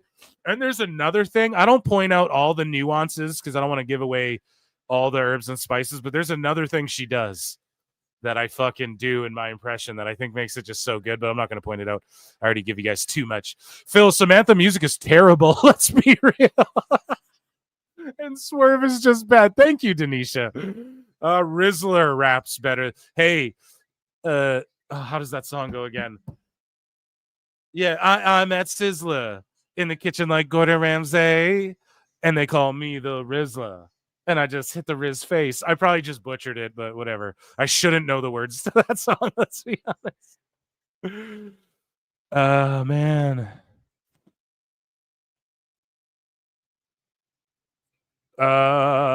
Let's see. Horrible. I'd rather listen to Jericho. We have to see this video. I'm going to be a rapper. Was King of the Dot. Yeah, Toronto AEW King of the Dot at All In. Let's go. Fuck yeah. Let's go, dude. Oh, how the F hasn't a Canadian NHL team not won a cup in 30 years? Yeah, dude. It's a goddamn travesty. So that's why in Canada, bro, we cheer for the Canadian teams, right? Like, I don't like Toronto. I don't like Montreal. I don't like the Senators. Well, they're okay, but I don't like Winnipeg. I don't like any of these fucking teams. I want to kick their ass every year. But if, like, my Edmonton Oilers get eliminated, or let's say you're a Leafs fan, but, like, even the Canadians, and they hate each other's guts, the Montreal Canadiens, you fucking vote for that Canadian team. You cheer for that Canadian team, rather. You support that Canadian team because you just got to back it, you know, but it is embarrassing. And Oilers choked in Game 7 last year. And this year, we're going to fucking turn that shit around, dude. Tom Green is a greater rapper than Swerve. True that. I just watched that clip. Bro, what the fuck? What a pull. I just watched that clip of Tom Green and Exhibit rapping on the Tom Green show like years ago, right? And he's like, what you want to do, what you really want to say, coming with a rap in an old school way. That shit was awesome, man. You're not really from Canada if you don't root for Toronto. No, that's a dumbass thing to say, right? So you are, no, I love you, Zane Vicious. I'm just twisting titties here. But if, like, I'm watching, no, that's not true. Like, no, in Canada, you support. Here's the thing, man. If you're in Canada and you, like, support other teams like Florida and shit, no one's shocked by it. It's not like you have to support a Canadian team. Like, we don't got as many teams as in the States, you know? But, like, and especially with sports like NBA and stuff. But I do support Toronto, like the Blue Jays and the Raptors. Like, you got to pull for the Canadian teams, right? But yeah, as a Buffalo sports fan, I just want one before I die. I was hoping Edmonton would win. They're gonna, dude. Most Americans don't follow hockey, but you guys have the most teams and it's expanding. I think more and more Americans are following hockey, actually, every year. It's getting really big. Yeah, the OR. Tom Green, check the OR. You like it so... Oh, neckbeards! Right as I said it, check the OR. You like it so far? That's the shit, bro.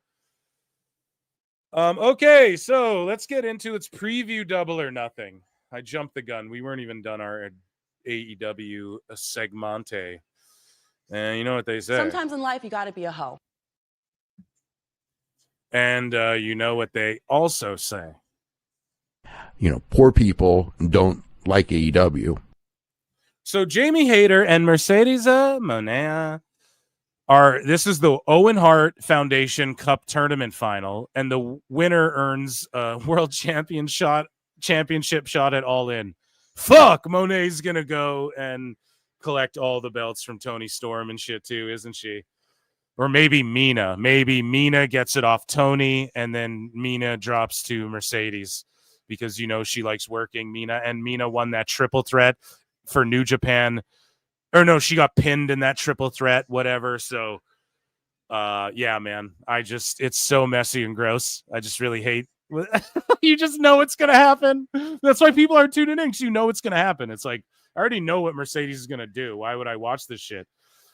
So the Hurt Syndicate, Lashley and Benjamin, take on the Sons of Texas, Rhodes and Guevara. Okay.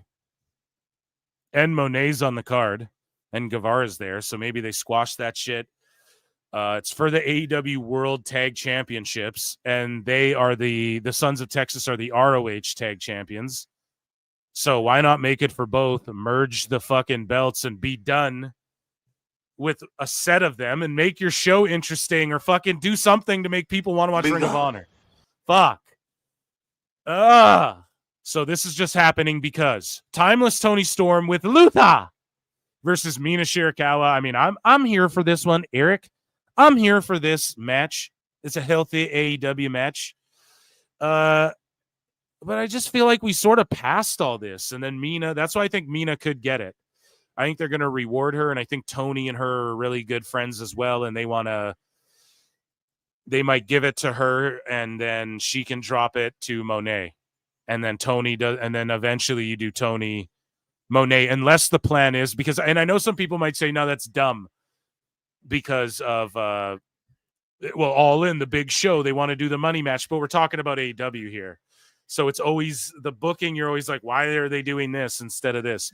So the smart move, though, is you do Moné, Toni, title for title. Winner takes all, absorb the TBS title. Or maybe don't, if you guys like having a women's mid card. But I would just title for title, TBS and World on the line. Both of them, Moné, Toni. That's where the money's at for your biggest event, if you're going to do it anyway. And you know that that's likely what they're going to do as well. But if it's me, I might do a little flipperoo with Mina. And if they did that, it wouldn't shock me. But that would also be, the smart thing, I guess. FTR, Cash Wheeler, and Dax Harwood with Stokely versus Daniel Garcia and Nigel McGuinness. Okay. All right. That's a thing that's happening. Cash and Dax versus Garcia and McGuinness. Like, are AEW fans even excited for that? So, Mark Briscoe versus Ricochet in a stretcher match. Just out of the fucking blue. You fucking Mark! And I'm going to give my picks the night of, as I do. You guys know that. Kenny Omega, Swerve, Willow, and the Ops. All three of them. Okay, well, that's dope then if it's like they're going to have the women involved. I like that. Death Riders, Moxley, Claudio, Marina, and Wheeler, and the Bucks in an Anarchy in the Arena. So, chat, what song do they play? What song do they play during the Anarchy in the Arena? Because that's the only difference between this and Stadium Stampede. Or maybe I have them backwards. I think Stadium Stampede is where, like, it's cinematic, and then Anarchy in the Arena, they just brawl while the music plays, right? So do they go with Swerve's music? Top rope, catch a vibe, then I swerve when I ride. Or do you think they just play the Wild Thing? Because I don't even think they use Wild Thing anymore. Tony, they're going to play this one. Tony's like, I got it. A hit for the ages. It's a raining man. Hallelujah, it's raining, man. Hey, hey, hey, man. While the Bucks are like flipping off the balconies and shit. Oh my God. Katsuchika Okada takes on Speedball Mike Bailey just because, bruh. Just because. The feeling, bruh. Yes, dude. I love how he's just like in a random match with Okada. Mr. Okada. And then we have Adam Page versus Ospreay. I mean, this match will be cool. They're building it up well on TV. It's the tournament final, and then the winner earns a shot at All In. It has to be. So my whole thing is like, when does Darby come back and win the title? I thought that for sure was going to be what happened, but no, I think they go with like Ospreay finally dethroning, because he's their bruv. He's the, he defends AEW and all that. He's an AEW guy, bruv. So, yeah, I think that is what they do. Ospreay versus Moxley for that title, and Ospreay finally defeats Mox and puts an end to all that shit. So, yeah, that, ladies and gentlemen, was our preview and our hot news for AEW. We got to get into WWE news here. The show's going long, but I love it. And I love it. And I love it. Got gangsters in the crowd, man. Bitches at my shows. Parked out front, and they sitting on pose. Creighton Raps for 5 says this year's theme for Anarchy in the Arena, the theme from Benny Hill on loop for 25 minutes. Oh, man. I do the Chili's song. I want my baby back, Chili's, baby back ribs. I don't know why. Oh, man. So funny. The Darby coffin drop off Everest.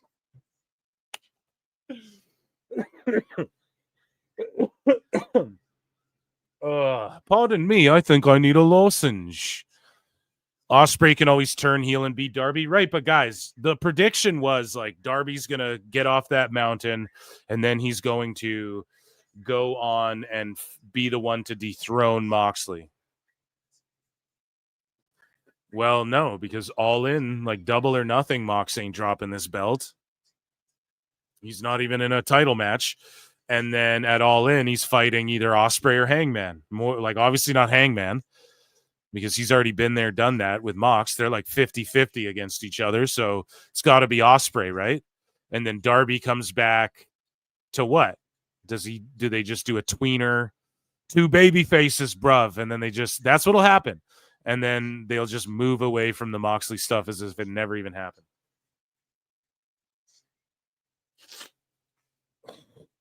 Jesus Christ. I'm snotty as fuck. This head cold's getting to me. I might need a lozenge, brother.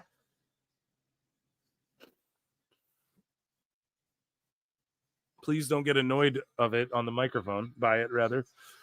On the microphone. Ugh. So, Botchamania just used the Benny Hill intro. Okay, then it's hack. We can't do it. No, I love Botchamania. I'm just joking. I'm going to predict Willow is going to have the spot of the night with Marina. Those 2 girls will do something crazy. Keg stand.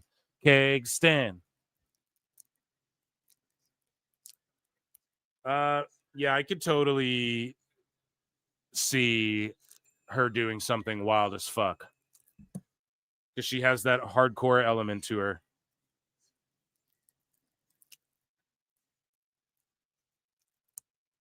Moxley losing to Darby in October is the plan.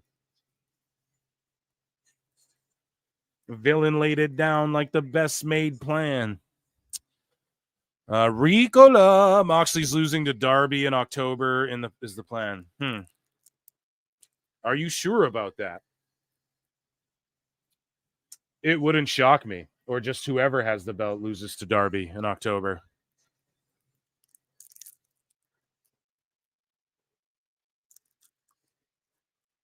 Okay. Let's get into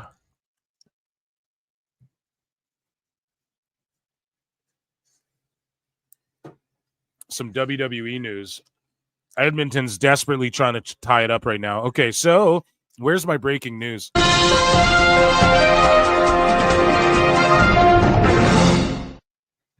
So WWE's NXT on the CW event, originally scheduled for Tuesday, May 27th, 2025, at the Yuengling Center in Tampa, Florida, has been canceled out of nowhere. At the time of cancellation, approximately 1,700 tickets had been distributed. The NXT event was part of WWE's Memorial Day weekend takeover in Tampa, which included Saturday night's main event, Battleground, and Monday Night Raw. As of now, Saturday night's main event and Monday Night Raw are nearing sellout status at the Yuengling Center, while Battleground has surpassed 6,000 tickets distributed. So, yeah, man, almost $2,000 for an NXT show. I don't see why they'd cancel it. This is next week's taping. There could be a problem with the building, why they pulled out last second. Who knows? We'll keep an eye on that, but strange that they would just cancel a show like that last minute. Oh, this is for WWE Raw. So, again, WWE has been putting a lot of attention into international recruitment in recent weeks. This is via PWI. There's been talk internally that they are lining things up to finally launch not NXT UK, NXT Europe later this year. And I just tweeted out, and I get no love when I say shit, 9 likes. And I go, yo, PWT told y'all this fucking months ago. Start listening. You know? Start listening to me, man. I told you guys, yo, the next time Triple H won't just focus in the UK, it'll be a Europe as like a whole. We've been talking about this, bro. Here you go, right here. Now, PWI's got the scoop. I don't care. I'm not trying to break news. I don't give a fuck about that. But, yeah, I just want you all to stay locked in here because I'm telling you. Now, NXT Mexico will be a thing, more than likely. But it will not take over AAA. So listen to me on that one too, okay? AAA will remain its own thing. But NXT Mexico might also become a thing.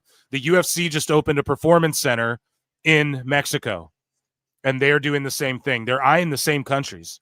It's all TKO's vision and where they have connections already and dots they've already connected with UFC.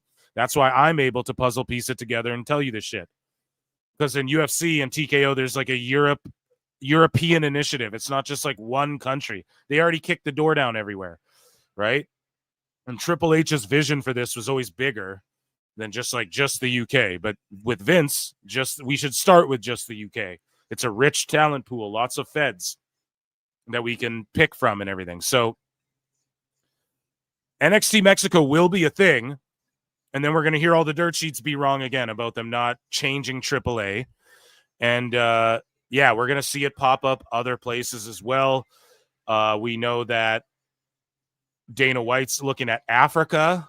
There's a lot of, like, political turmoil going over there now in, like, South Africa and stuff he's eyeing up. But so I don't know how long that's going to take. But, yeah, they have a PC in Mexico. There'll be a performance institute in Mexico, too. Mark my fucking words.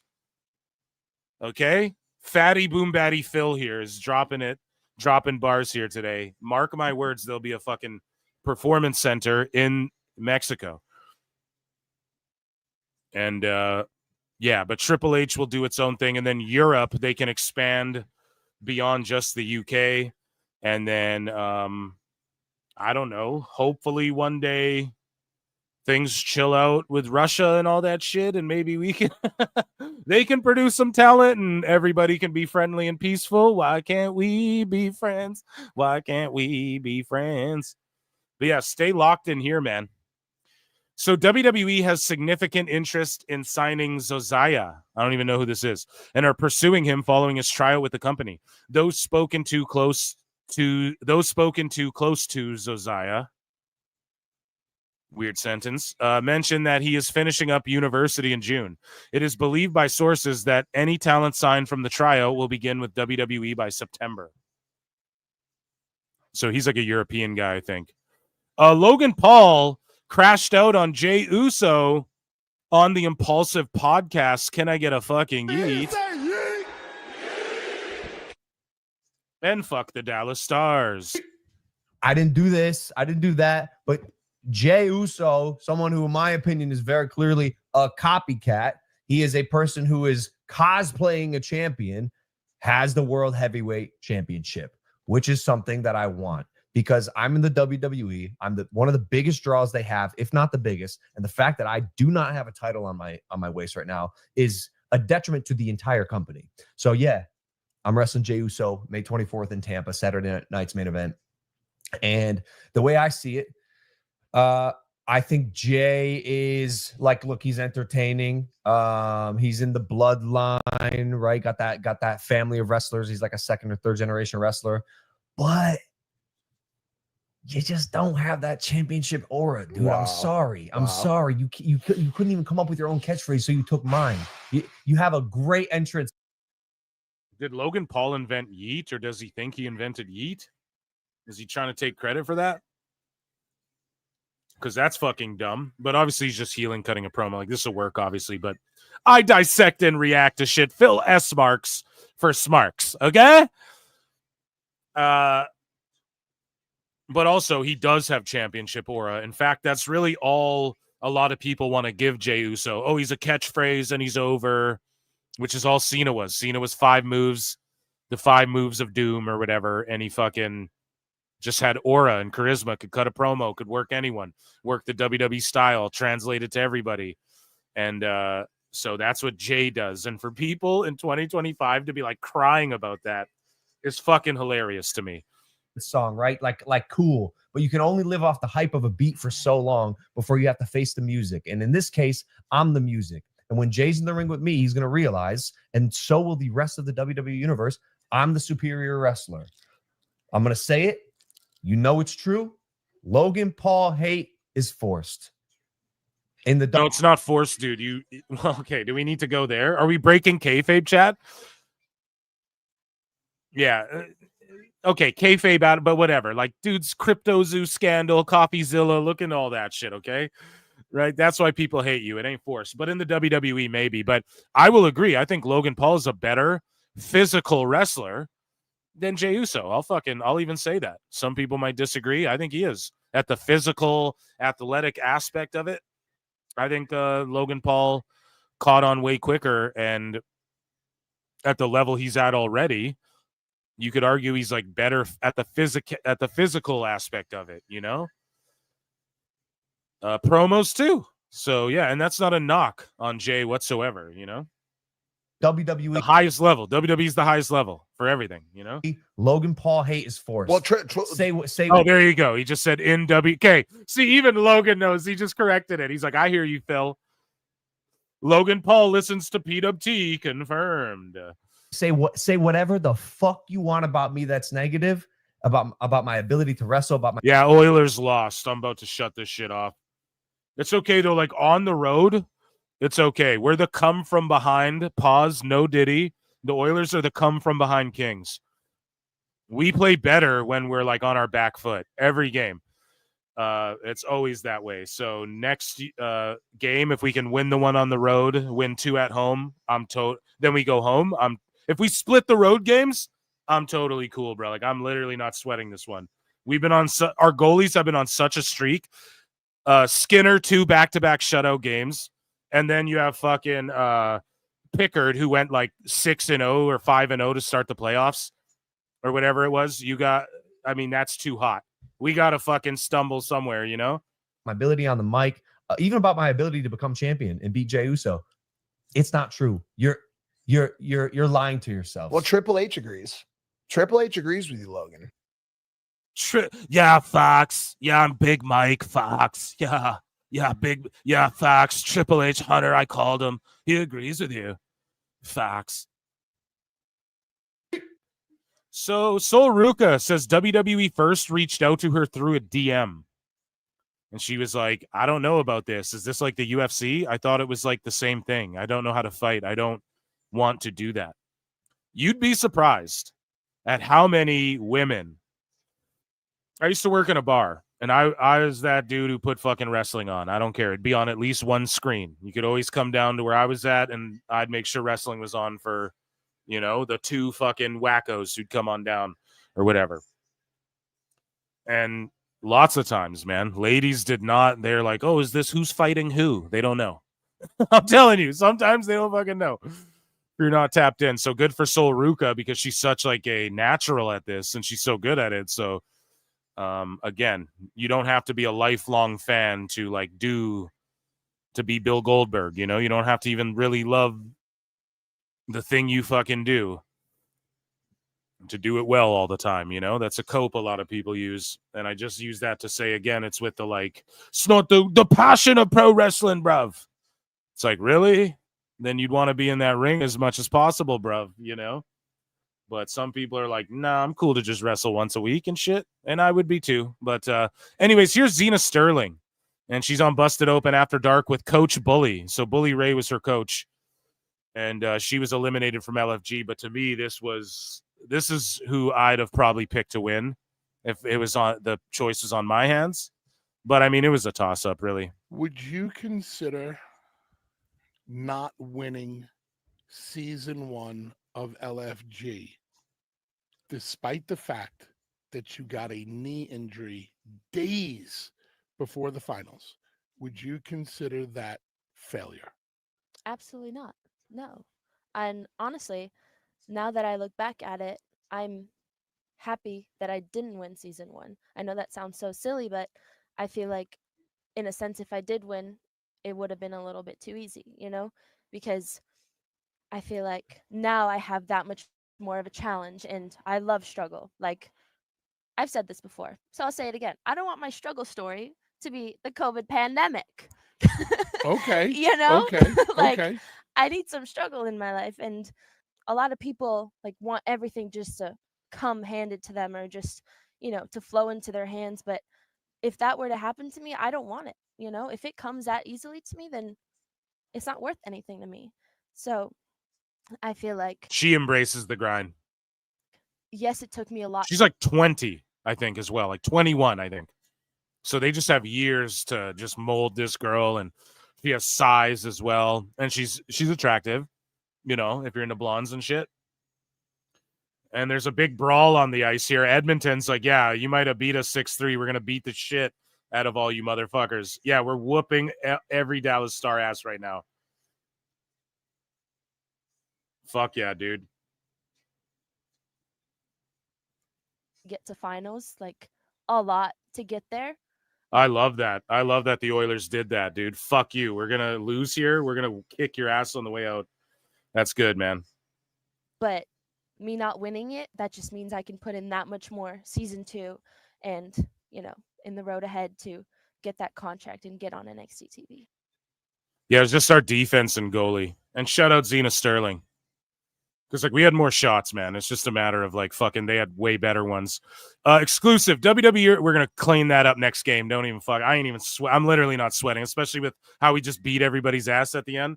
Let's fucking go. Exclusive. WWE are in the process of signing Mike D. Vecchio and Igel Blanc. They are expected to start in the company by September. And these are, like, European champions. WXW.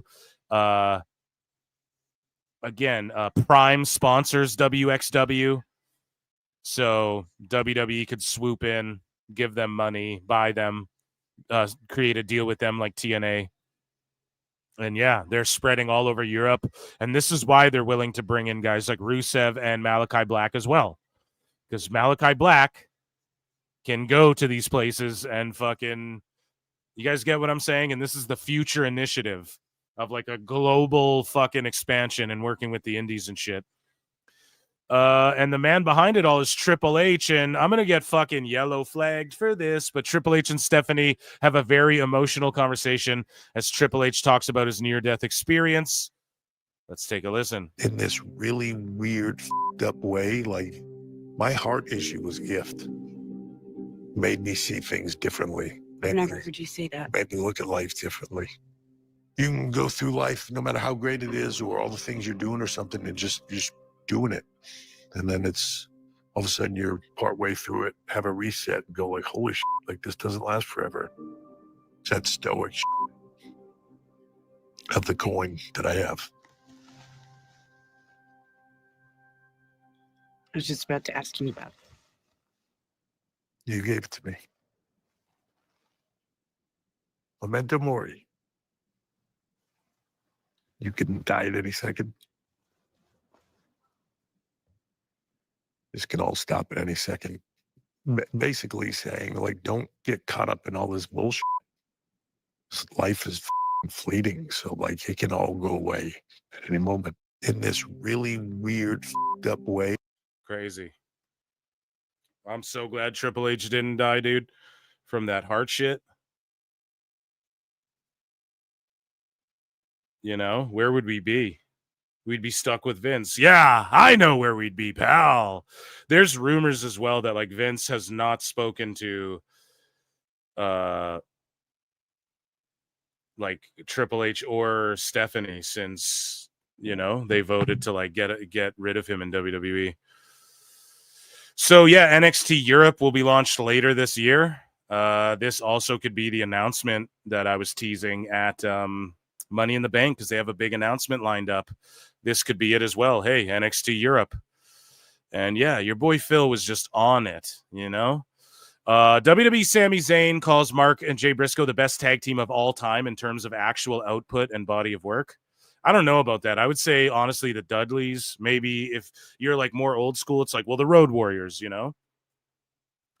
But Dudleys had every fucking tag belt there was to ever have at least one time, and had like meaningful impacts on like, well, you know, pun intended, on TNA and in the Attitude Era and ECW. Or did I say negative? I meant positive impacts. Hopefully I said positive impacts on like pretty much everywhere they've gone. So yeah, I would just say the Dudleys, in my opinion. I think they're all around. If you look at their credentials too, they may have won every single tag team. They may have not been my favorite of all time. They're one of my favorites of all time, right? But when I was a kid, like I liked the Hardys more, you know, I was like more of a Hardy fan. Everybody was, but the Dudleys are just, when I look at it, to me, that's who comes to mind. Or maybe you could say like, yeah, the Road Warriors, just based on like how they drew and how many, you know, the Midnight Express. Exactly. That's so before my time. I guess you could pick any of them, but I can't, it doesn't just like jump to the front of my brain because that's way before my time. But yeah, like there's those old school fucking territory teams that drew houses every week and the babies were in the air, and you guys already know, man. Thank you, fuck you, bye, boom. Thank you, fuck you, bye, boom. But yeah, the Briscoes were fucking amazing too. One of my favorite teams, dude. WWE's filed to trademark the Secret Hervis, finally. And here's more Zena Sterling on Busted Open After Dark. We have to teach you how to dance. You want to see the Zena dance? No. Are you going to do the Zena dance right now? Can they see it? Can they see Are you it? going to do the Zena dance right now? Like, oh my God, I don't even know. Dear God. Wait. Oh my God. Bubsy, you want to do it with me? No, I don't want to do it with you. Please. Because if I do the Xena dance with you, I'm making people pay to see it. Okay. So here's R-Truth. Speaking of music, R-Truth dropped a banger. Here's the thing, man. R-Truth typically has bangers. Like when you hear, he's like, I'm dropping my album. And you go on his Instagram and his shit, I don't know. I start vibing to it. He made like a country rap song. Another shot of whiskey. Seems like that Shabuzi song was just everywhere. Then it just like hard fell off, you know? So exclusive, WWE has approached Shaheen, the first Emirati wrestler, to represent the UAE overseas for an upcoming tryout. Multiple sources have confirmed to Cultaholic that he's approached in the past few weeks and is currently in the process of sorting out a work visa for the U.S. So the next Mansoor. I don't want to just compare him, but it's like, I wonder if that's why he's being eyed up or what's going on. Natalia wants to see a weekly all-women's wrestling show, listens to PWT confirmed. And she says, I think we can do that in WWE. There's so many talented women. I agree. I fucking agree. Luke Jacobs reportedly impressed WWE during a recent tryout. However, there are conflicting reports surrounding his status. One source claims that he is WWE bound, while another claims that he will not be joining the company, according to Fightful. Yeah, so there you fucking go. Hopefully we see that guy. Chelsea Green's confessionals, and it is Wednesday, but here's a Chelsea Green's confessionals. 141,500 minutes. That's how long it's been since my last confessional. Can you believe it? That's disgusting. But I was busy doing presidential things. My term was outstanding. And now we are back, baby. We are so back. It's Chelsea. It was rigged, a sham, title match fraud, fake news. I should be the true United States champion forever. Doesn't matter what they say. Their lips should be sealed. Honestly. That's how you get in Chelsea's good book. She likes me. I'm not looking to do that right now. Speaking of people who should keep their yaps shut, Joe Tessa, whatever the heck it is. What even is a tessator? Sounds like a ugly, nasty Italian pasta. Oh, what is it, like a fucking pasta dish? Oh, what is that? Tessitor? What is that, like a fucking cocktail you get at the cocktail bar? Look at this. What is that, like a fucking cannoli? I'm over here now. We're showing a lot of WWE footage. We don't need to watch the whole confessional. Shout out Chelsea Green. It looks like it's edited by WWE. So here's a clip of Karrion Kross talking about Jay and Logan Paul. I really hope to on God. the Ariel Helwani show. I implore you all, go and check out the entire interview. Great shit, pal. And this Karrion Kross movement is fucking phenomenal. I really hope to God Jay winds up cheating in that match with him, because if that guy winds up winning the world title, I don't know what the hell is going to happen. He needs to do everything he possibly can and go back to. Yeah, or the sicko's going to go, Italian hate. That was racialist, Chelsea. You should have never said that about an Italian. And I'm like, I'm over here now. Do everything he possibly can and go back to OG Bloodline Jay. I'll tell you that right now. OG Bloodline Jay calling it out. But yeah, they won't keep the same energy, folks, with Chelsea. Roman Reigns is set to play Akuma in Street Fighter. And I quote tweeted this and I went, you know, Kenny Omega's punching the fucking air right now, right? That's like Kenny's dream gig, is to be Ryu or whatever in Street Fighter. Here's Kross talking about Randy Orton on the Ariel Helwani show. There was some talk, there's always rumors and stuff that maybe you'd be Randy Orton's opponent.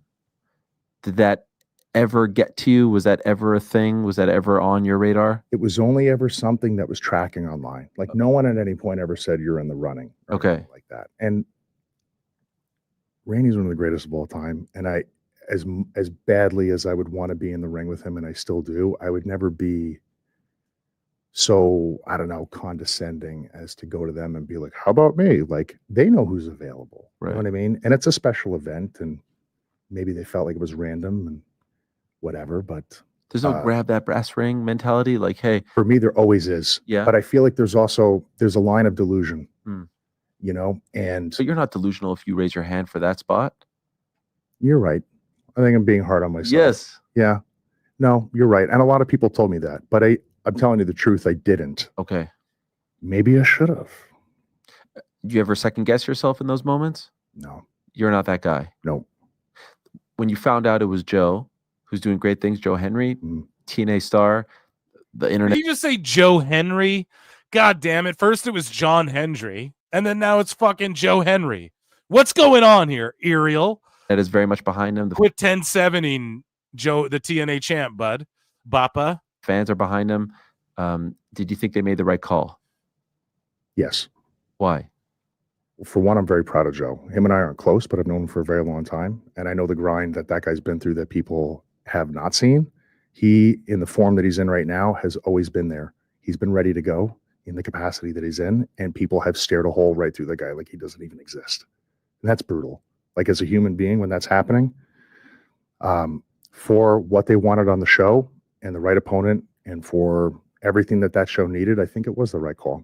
Selfishly, of course, I would have wanted to wrestle Randy. But if you see the look on people's faces and you hear the reactions, they had a good time. And I'm not gonna argue with that. I would have loved to have wrestled Randy at WrestleMania, but Yeah, Cross gets it. The Cross man, he gets it. Moving along here, we got more clips from him here. They talk about people organically getting behind him. Pause. So there's a few times, especially over the last few years, where it feels like the audience, the community gets behind someone, gets behind their cause, their story, and really does everything in their power to propel them to the top. We saw it with Daniel Bryan, saw it with Kofi Kingston. We've seen it with others as well, right? I feel like we're seeing it now with you. Yeah. Do you feel that same thing? They are now rallying behind you in many ways. We'll get to the merch in a moment. He'll win the World Heavyweight Championship at least before his time's done in WWE. That's my fucking... But he's still, I don't know, no dirt sheet, but he has not re-signed yet, though. Allegedly. Right? So I'm curious. I'm actually like, shit, I need to... Yeah. But it just feels like... Peculiar. But it's good he didn't, because now the fans demanded his merch at Raws and shit, and so he's got a bigger bargaining chip with this fucking fandom behind him, you know? Good for Cross, man. And you acknowledge this on Twitter. I think it's actually your pinned tweet, where you're acknowledging this, that there's something happening. I think we have it. We'll show it here in a second for those that don't know what I'm talking about. That the community is, for some reason, rallying around you and pushing you. Here it is. I'd be lying if I said I haven't felt a major shift in the way a lot of fans feel towards me over the last year, more so recently, just putting it out there that I see you and I appreciate you, and I know they appreciate that. Why do you think it's happening all of a sudden? I almost don't even want to say. I kind of want them to speak on my behalf, because sometimes it comes off condescending when you try to frame what's happening when it's about you.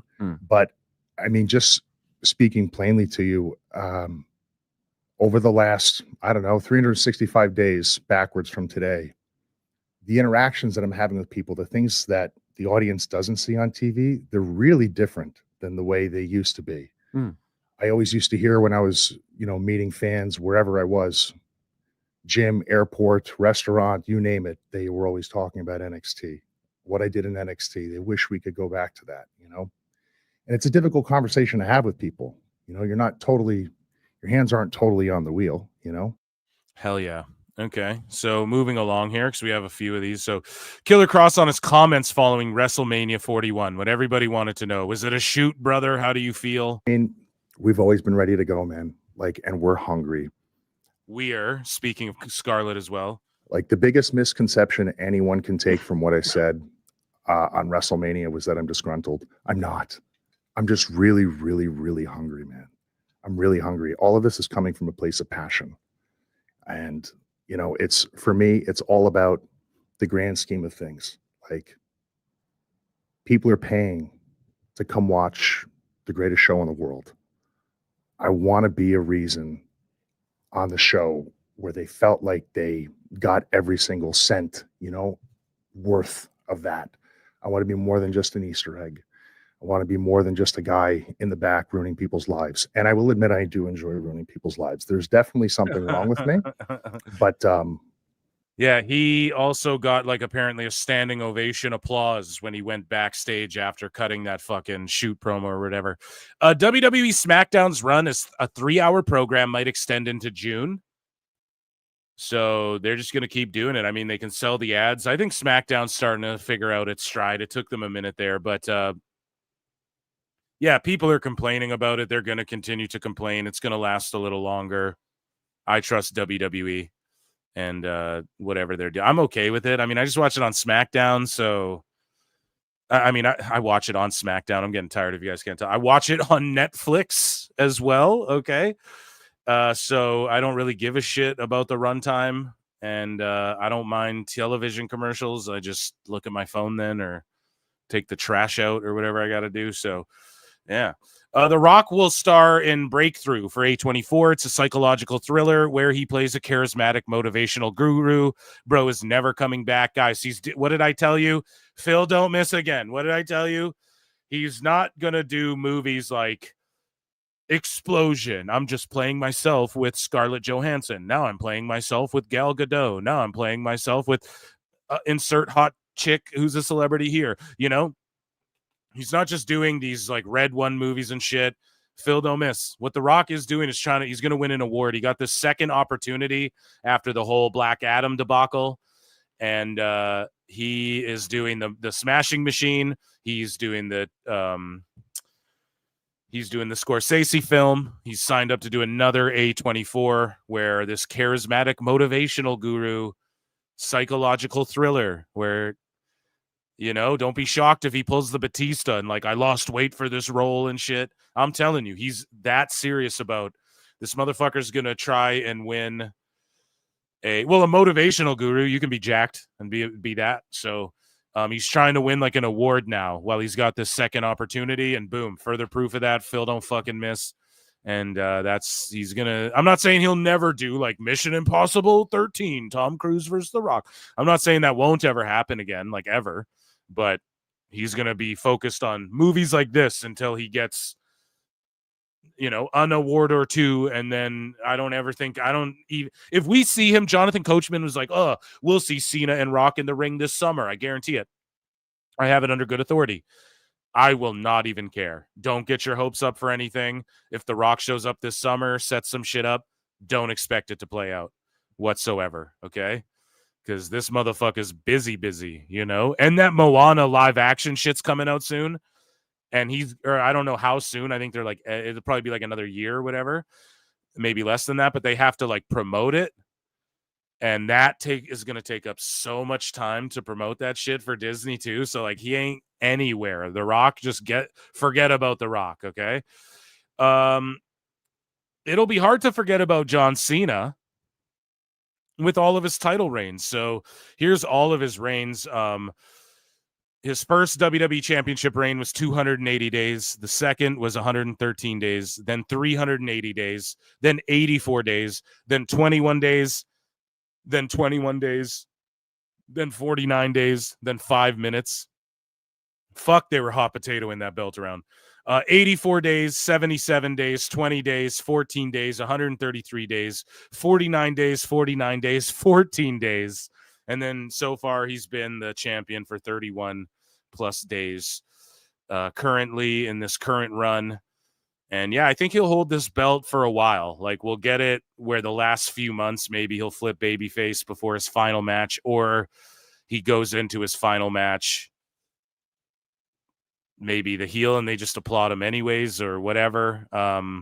But I could see him holding this belt for a while. You know, you might as well. It's the last time you have Cena. So, and also speaking of can't forget, how could we ever possibly forget about Ren on Ren's Day? It's Ren's Day. You know what that means.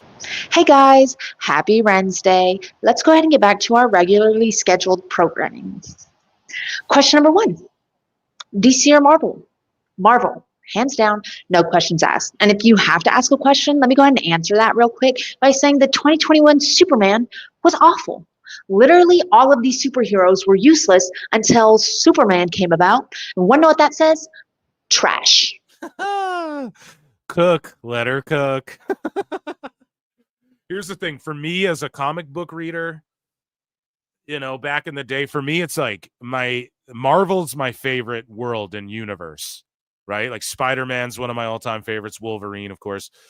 Everybody knows that. Canadian fellow Canuck, okay?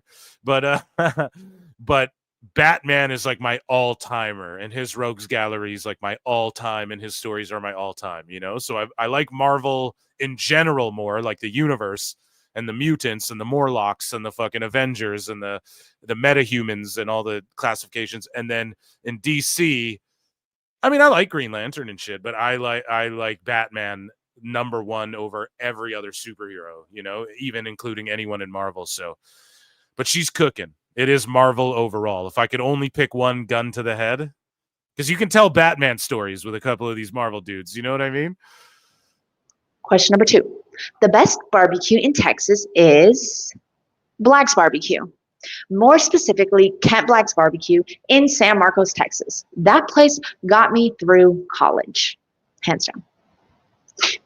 Question number 3. It's more of a statement, and I'm honestly not really sure how it got in my little Rolodex of questions, but it says, Stone Sundays are better than Wednesdays. Comparing Stone Sundays to Wednesdays is literally like comparing DC to Marvel. We are just not in the same universe. Let's go. Let's go. And I mean, I would sit here and argue with you, but it seems like you're doing a good enough job on your own embarrassing yourself. And for those who don't know what I'm talking about, let me just go ahead and play a little highlight reel of you and your dance moves compared to a male bird in the middle of a ritual. Spoiler alert, the bird has better rhythm.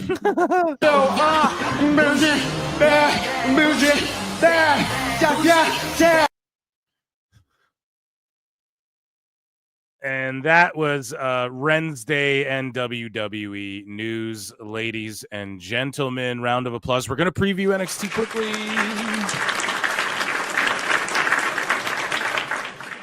WWE news there.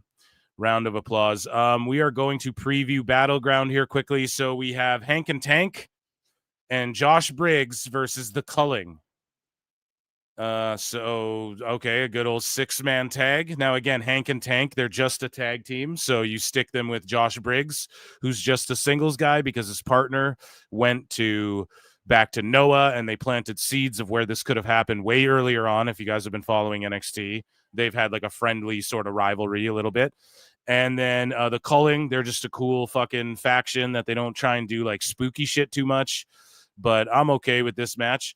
It'll be fun. Hank and Tank, I love those guys. Sol Ruca versus Kalani. This match is going to cook. Singles for the North American Championship. Do we get Zaria's heel turn here? Or, what happens here? Tony D'Angelo versus Channing Stacks Lorenzo. Now, I got to be honest. I would have liked to have seen the family just called up to the main roster first. Now, hopefully Tony's gone after this, but does Channing get the win over him? I don't know, but I hope Tony goes to the main roster after this.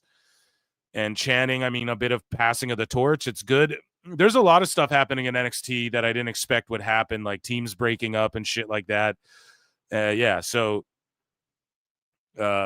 I think they're looking at NXT as more of a third brand than full-on developmental, and that's why. But it is still developmental, but it's sort of like their super indie territory, and you kind of get that vibe from it, and I think that's more the direction they're going. Like, yeah, we're developing, but it's like a super indie at the same time, and anyone can show up, and guys from Evolve. That dude from Evolve showed up on NXT, this past NXT. That triple threat, man, Ashanti the Adonis was cooking. That guy's got sauce for days, man. His intro, his entrance, everything. That guy, I know why he's on the fucking roster still. And then, yeah, that triple threat was cool, man. Javon was there, and then that Sean Legacy guy or whatever his name is won. And, again, just a guy who can do, like, Osprey shit, He can do everything Osprey can do. So now, maybe he can't cut a promo as good. We'll see. But anyways. Joe Hendry versus Trick Williams for the TNA World title, dude. And they had like a rap battle sing-off. Last NXT, it was good.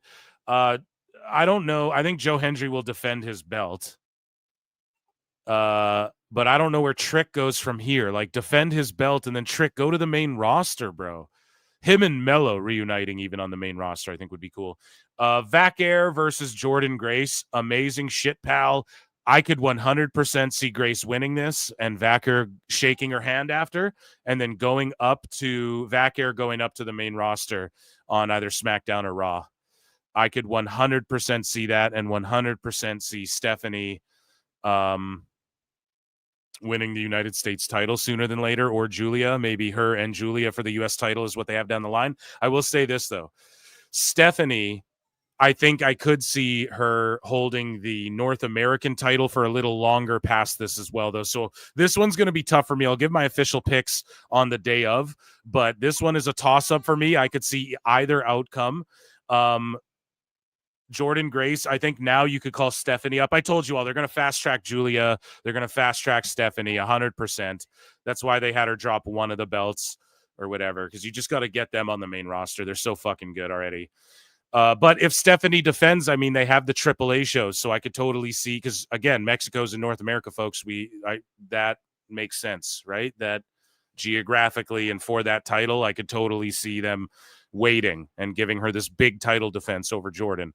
Obafemi versus Miles Bourne for the world title, the NXT world title. And you have to think that Jasper Troy fellow's going to get involved again.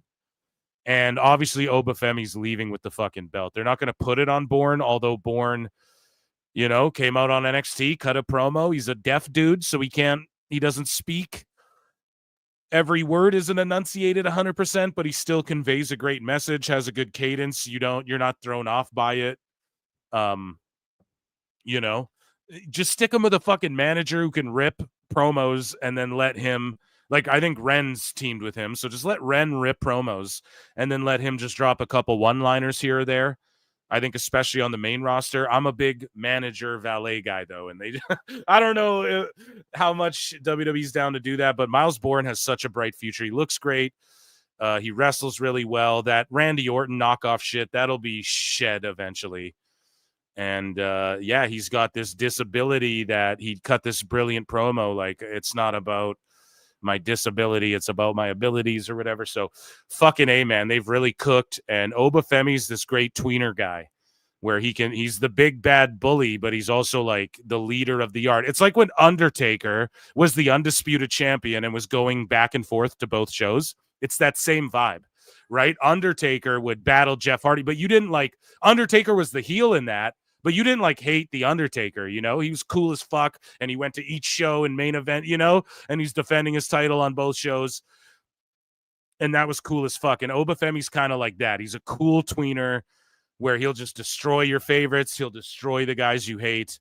But either way, he's your champion, and you got to respect him. And it's his fucking yard, and he's got the target on his back. And so I just love his whole aura and shit too, right? So yeah, my predictions, I'll give them on the day of. That was your preview, ladies and gentlemen. Round of applause for the PWT universe. Guys, I only got like 2 Daves, so we're not going to do them. I'll save them for before the PLE on Saturday, or else I'm going to have nothing to talk about. That's a lie. We always got something to talk about. But it's been a 4-hour show. I want to thank you all for being here.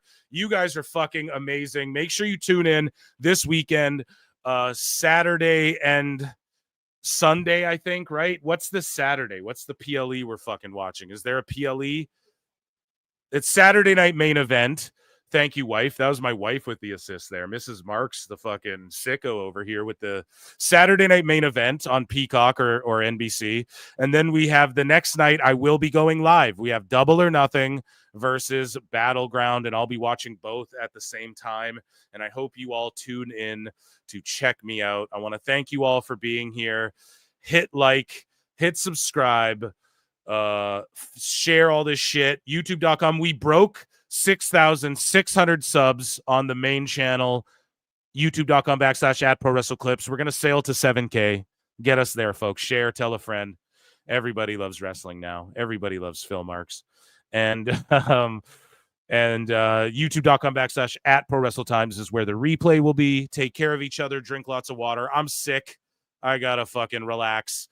And I appreciate you all. I'm going to try and do my Queen of the Ring review tomorrow or the next day, simulcast over at youtube.com/Phil Marks Out, as well as my pop culture channel. I'm going to do a Queen of the Ring review on, like, I'll do it on Clips and Phil Marks Out as like a hey, and I'll maybe try and get someone who's seen it to join me for that.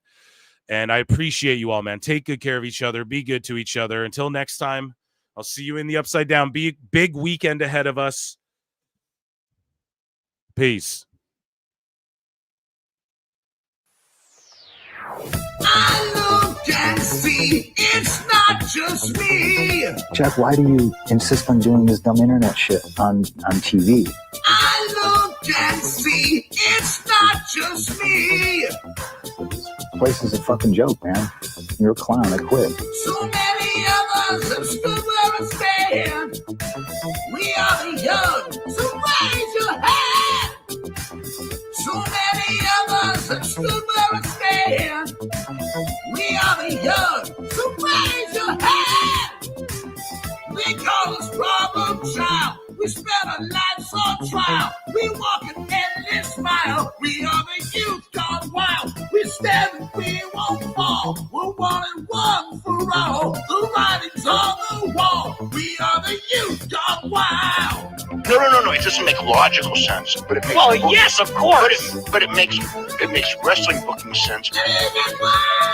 Of course, this makes no sense. Of course, okay, it makes no sense. However, in pro wrestling booking, which often makes no sense, you would do that. It's about making money. It's not about anything else. Wrestling's always been about making money first and foremost. That's it. I look and see it's not just me. Last weekend was the greatest weekend in AEW history. This is the greatest week. I look and see it's not just me. Security, my safety, my life was in danger at a wrestling show. So many of us have stood where it stands. We are the young, so raise your hand. So many of us have stood where it stands. We are the young, so raise your hand. We call us problem child. We spend our lives on trial. We walk an endless mile. We are the youth gone wild. We stand and we won't fall. We're one and one for all. The writing's on the wall. We are the youth gone wild. We call us problem child. We spend our lives on trial. We walk an endless mile. We are the youth gone wild. We stand and we won't fall. We're one and one for all. The writing's on the wall. We are the youth gone wild. Get wild! Yeah! If you're familiar with how we do things often here on these Wednesdays, it's a lot like one of my favorite movies, Time Cop. What? Fuck you. Fuck you. Yeah!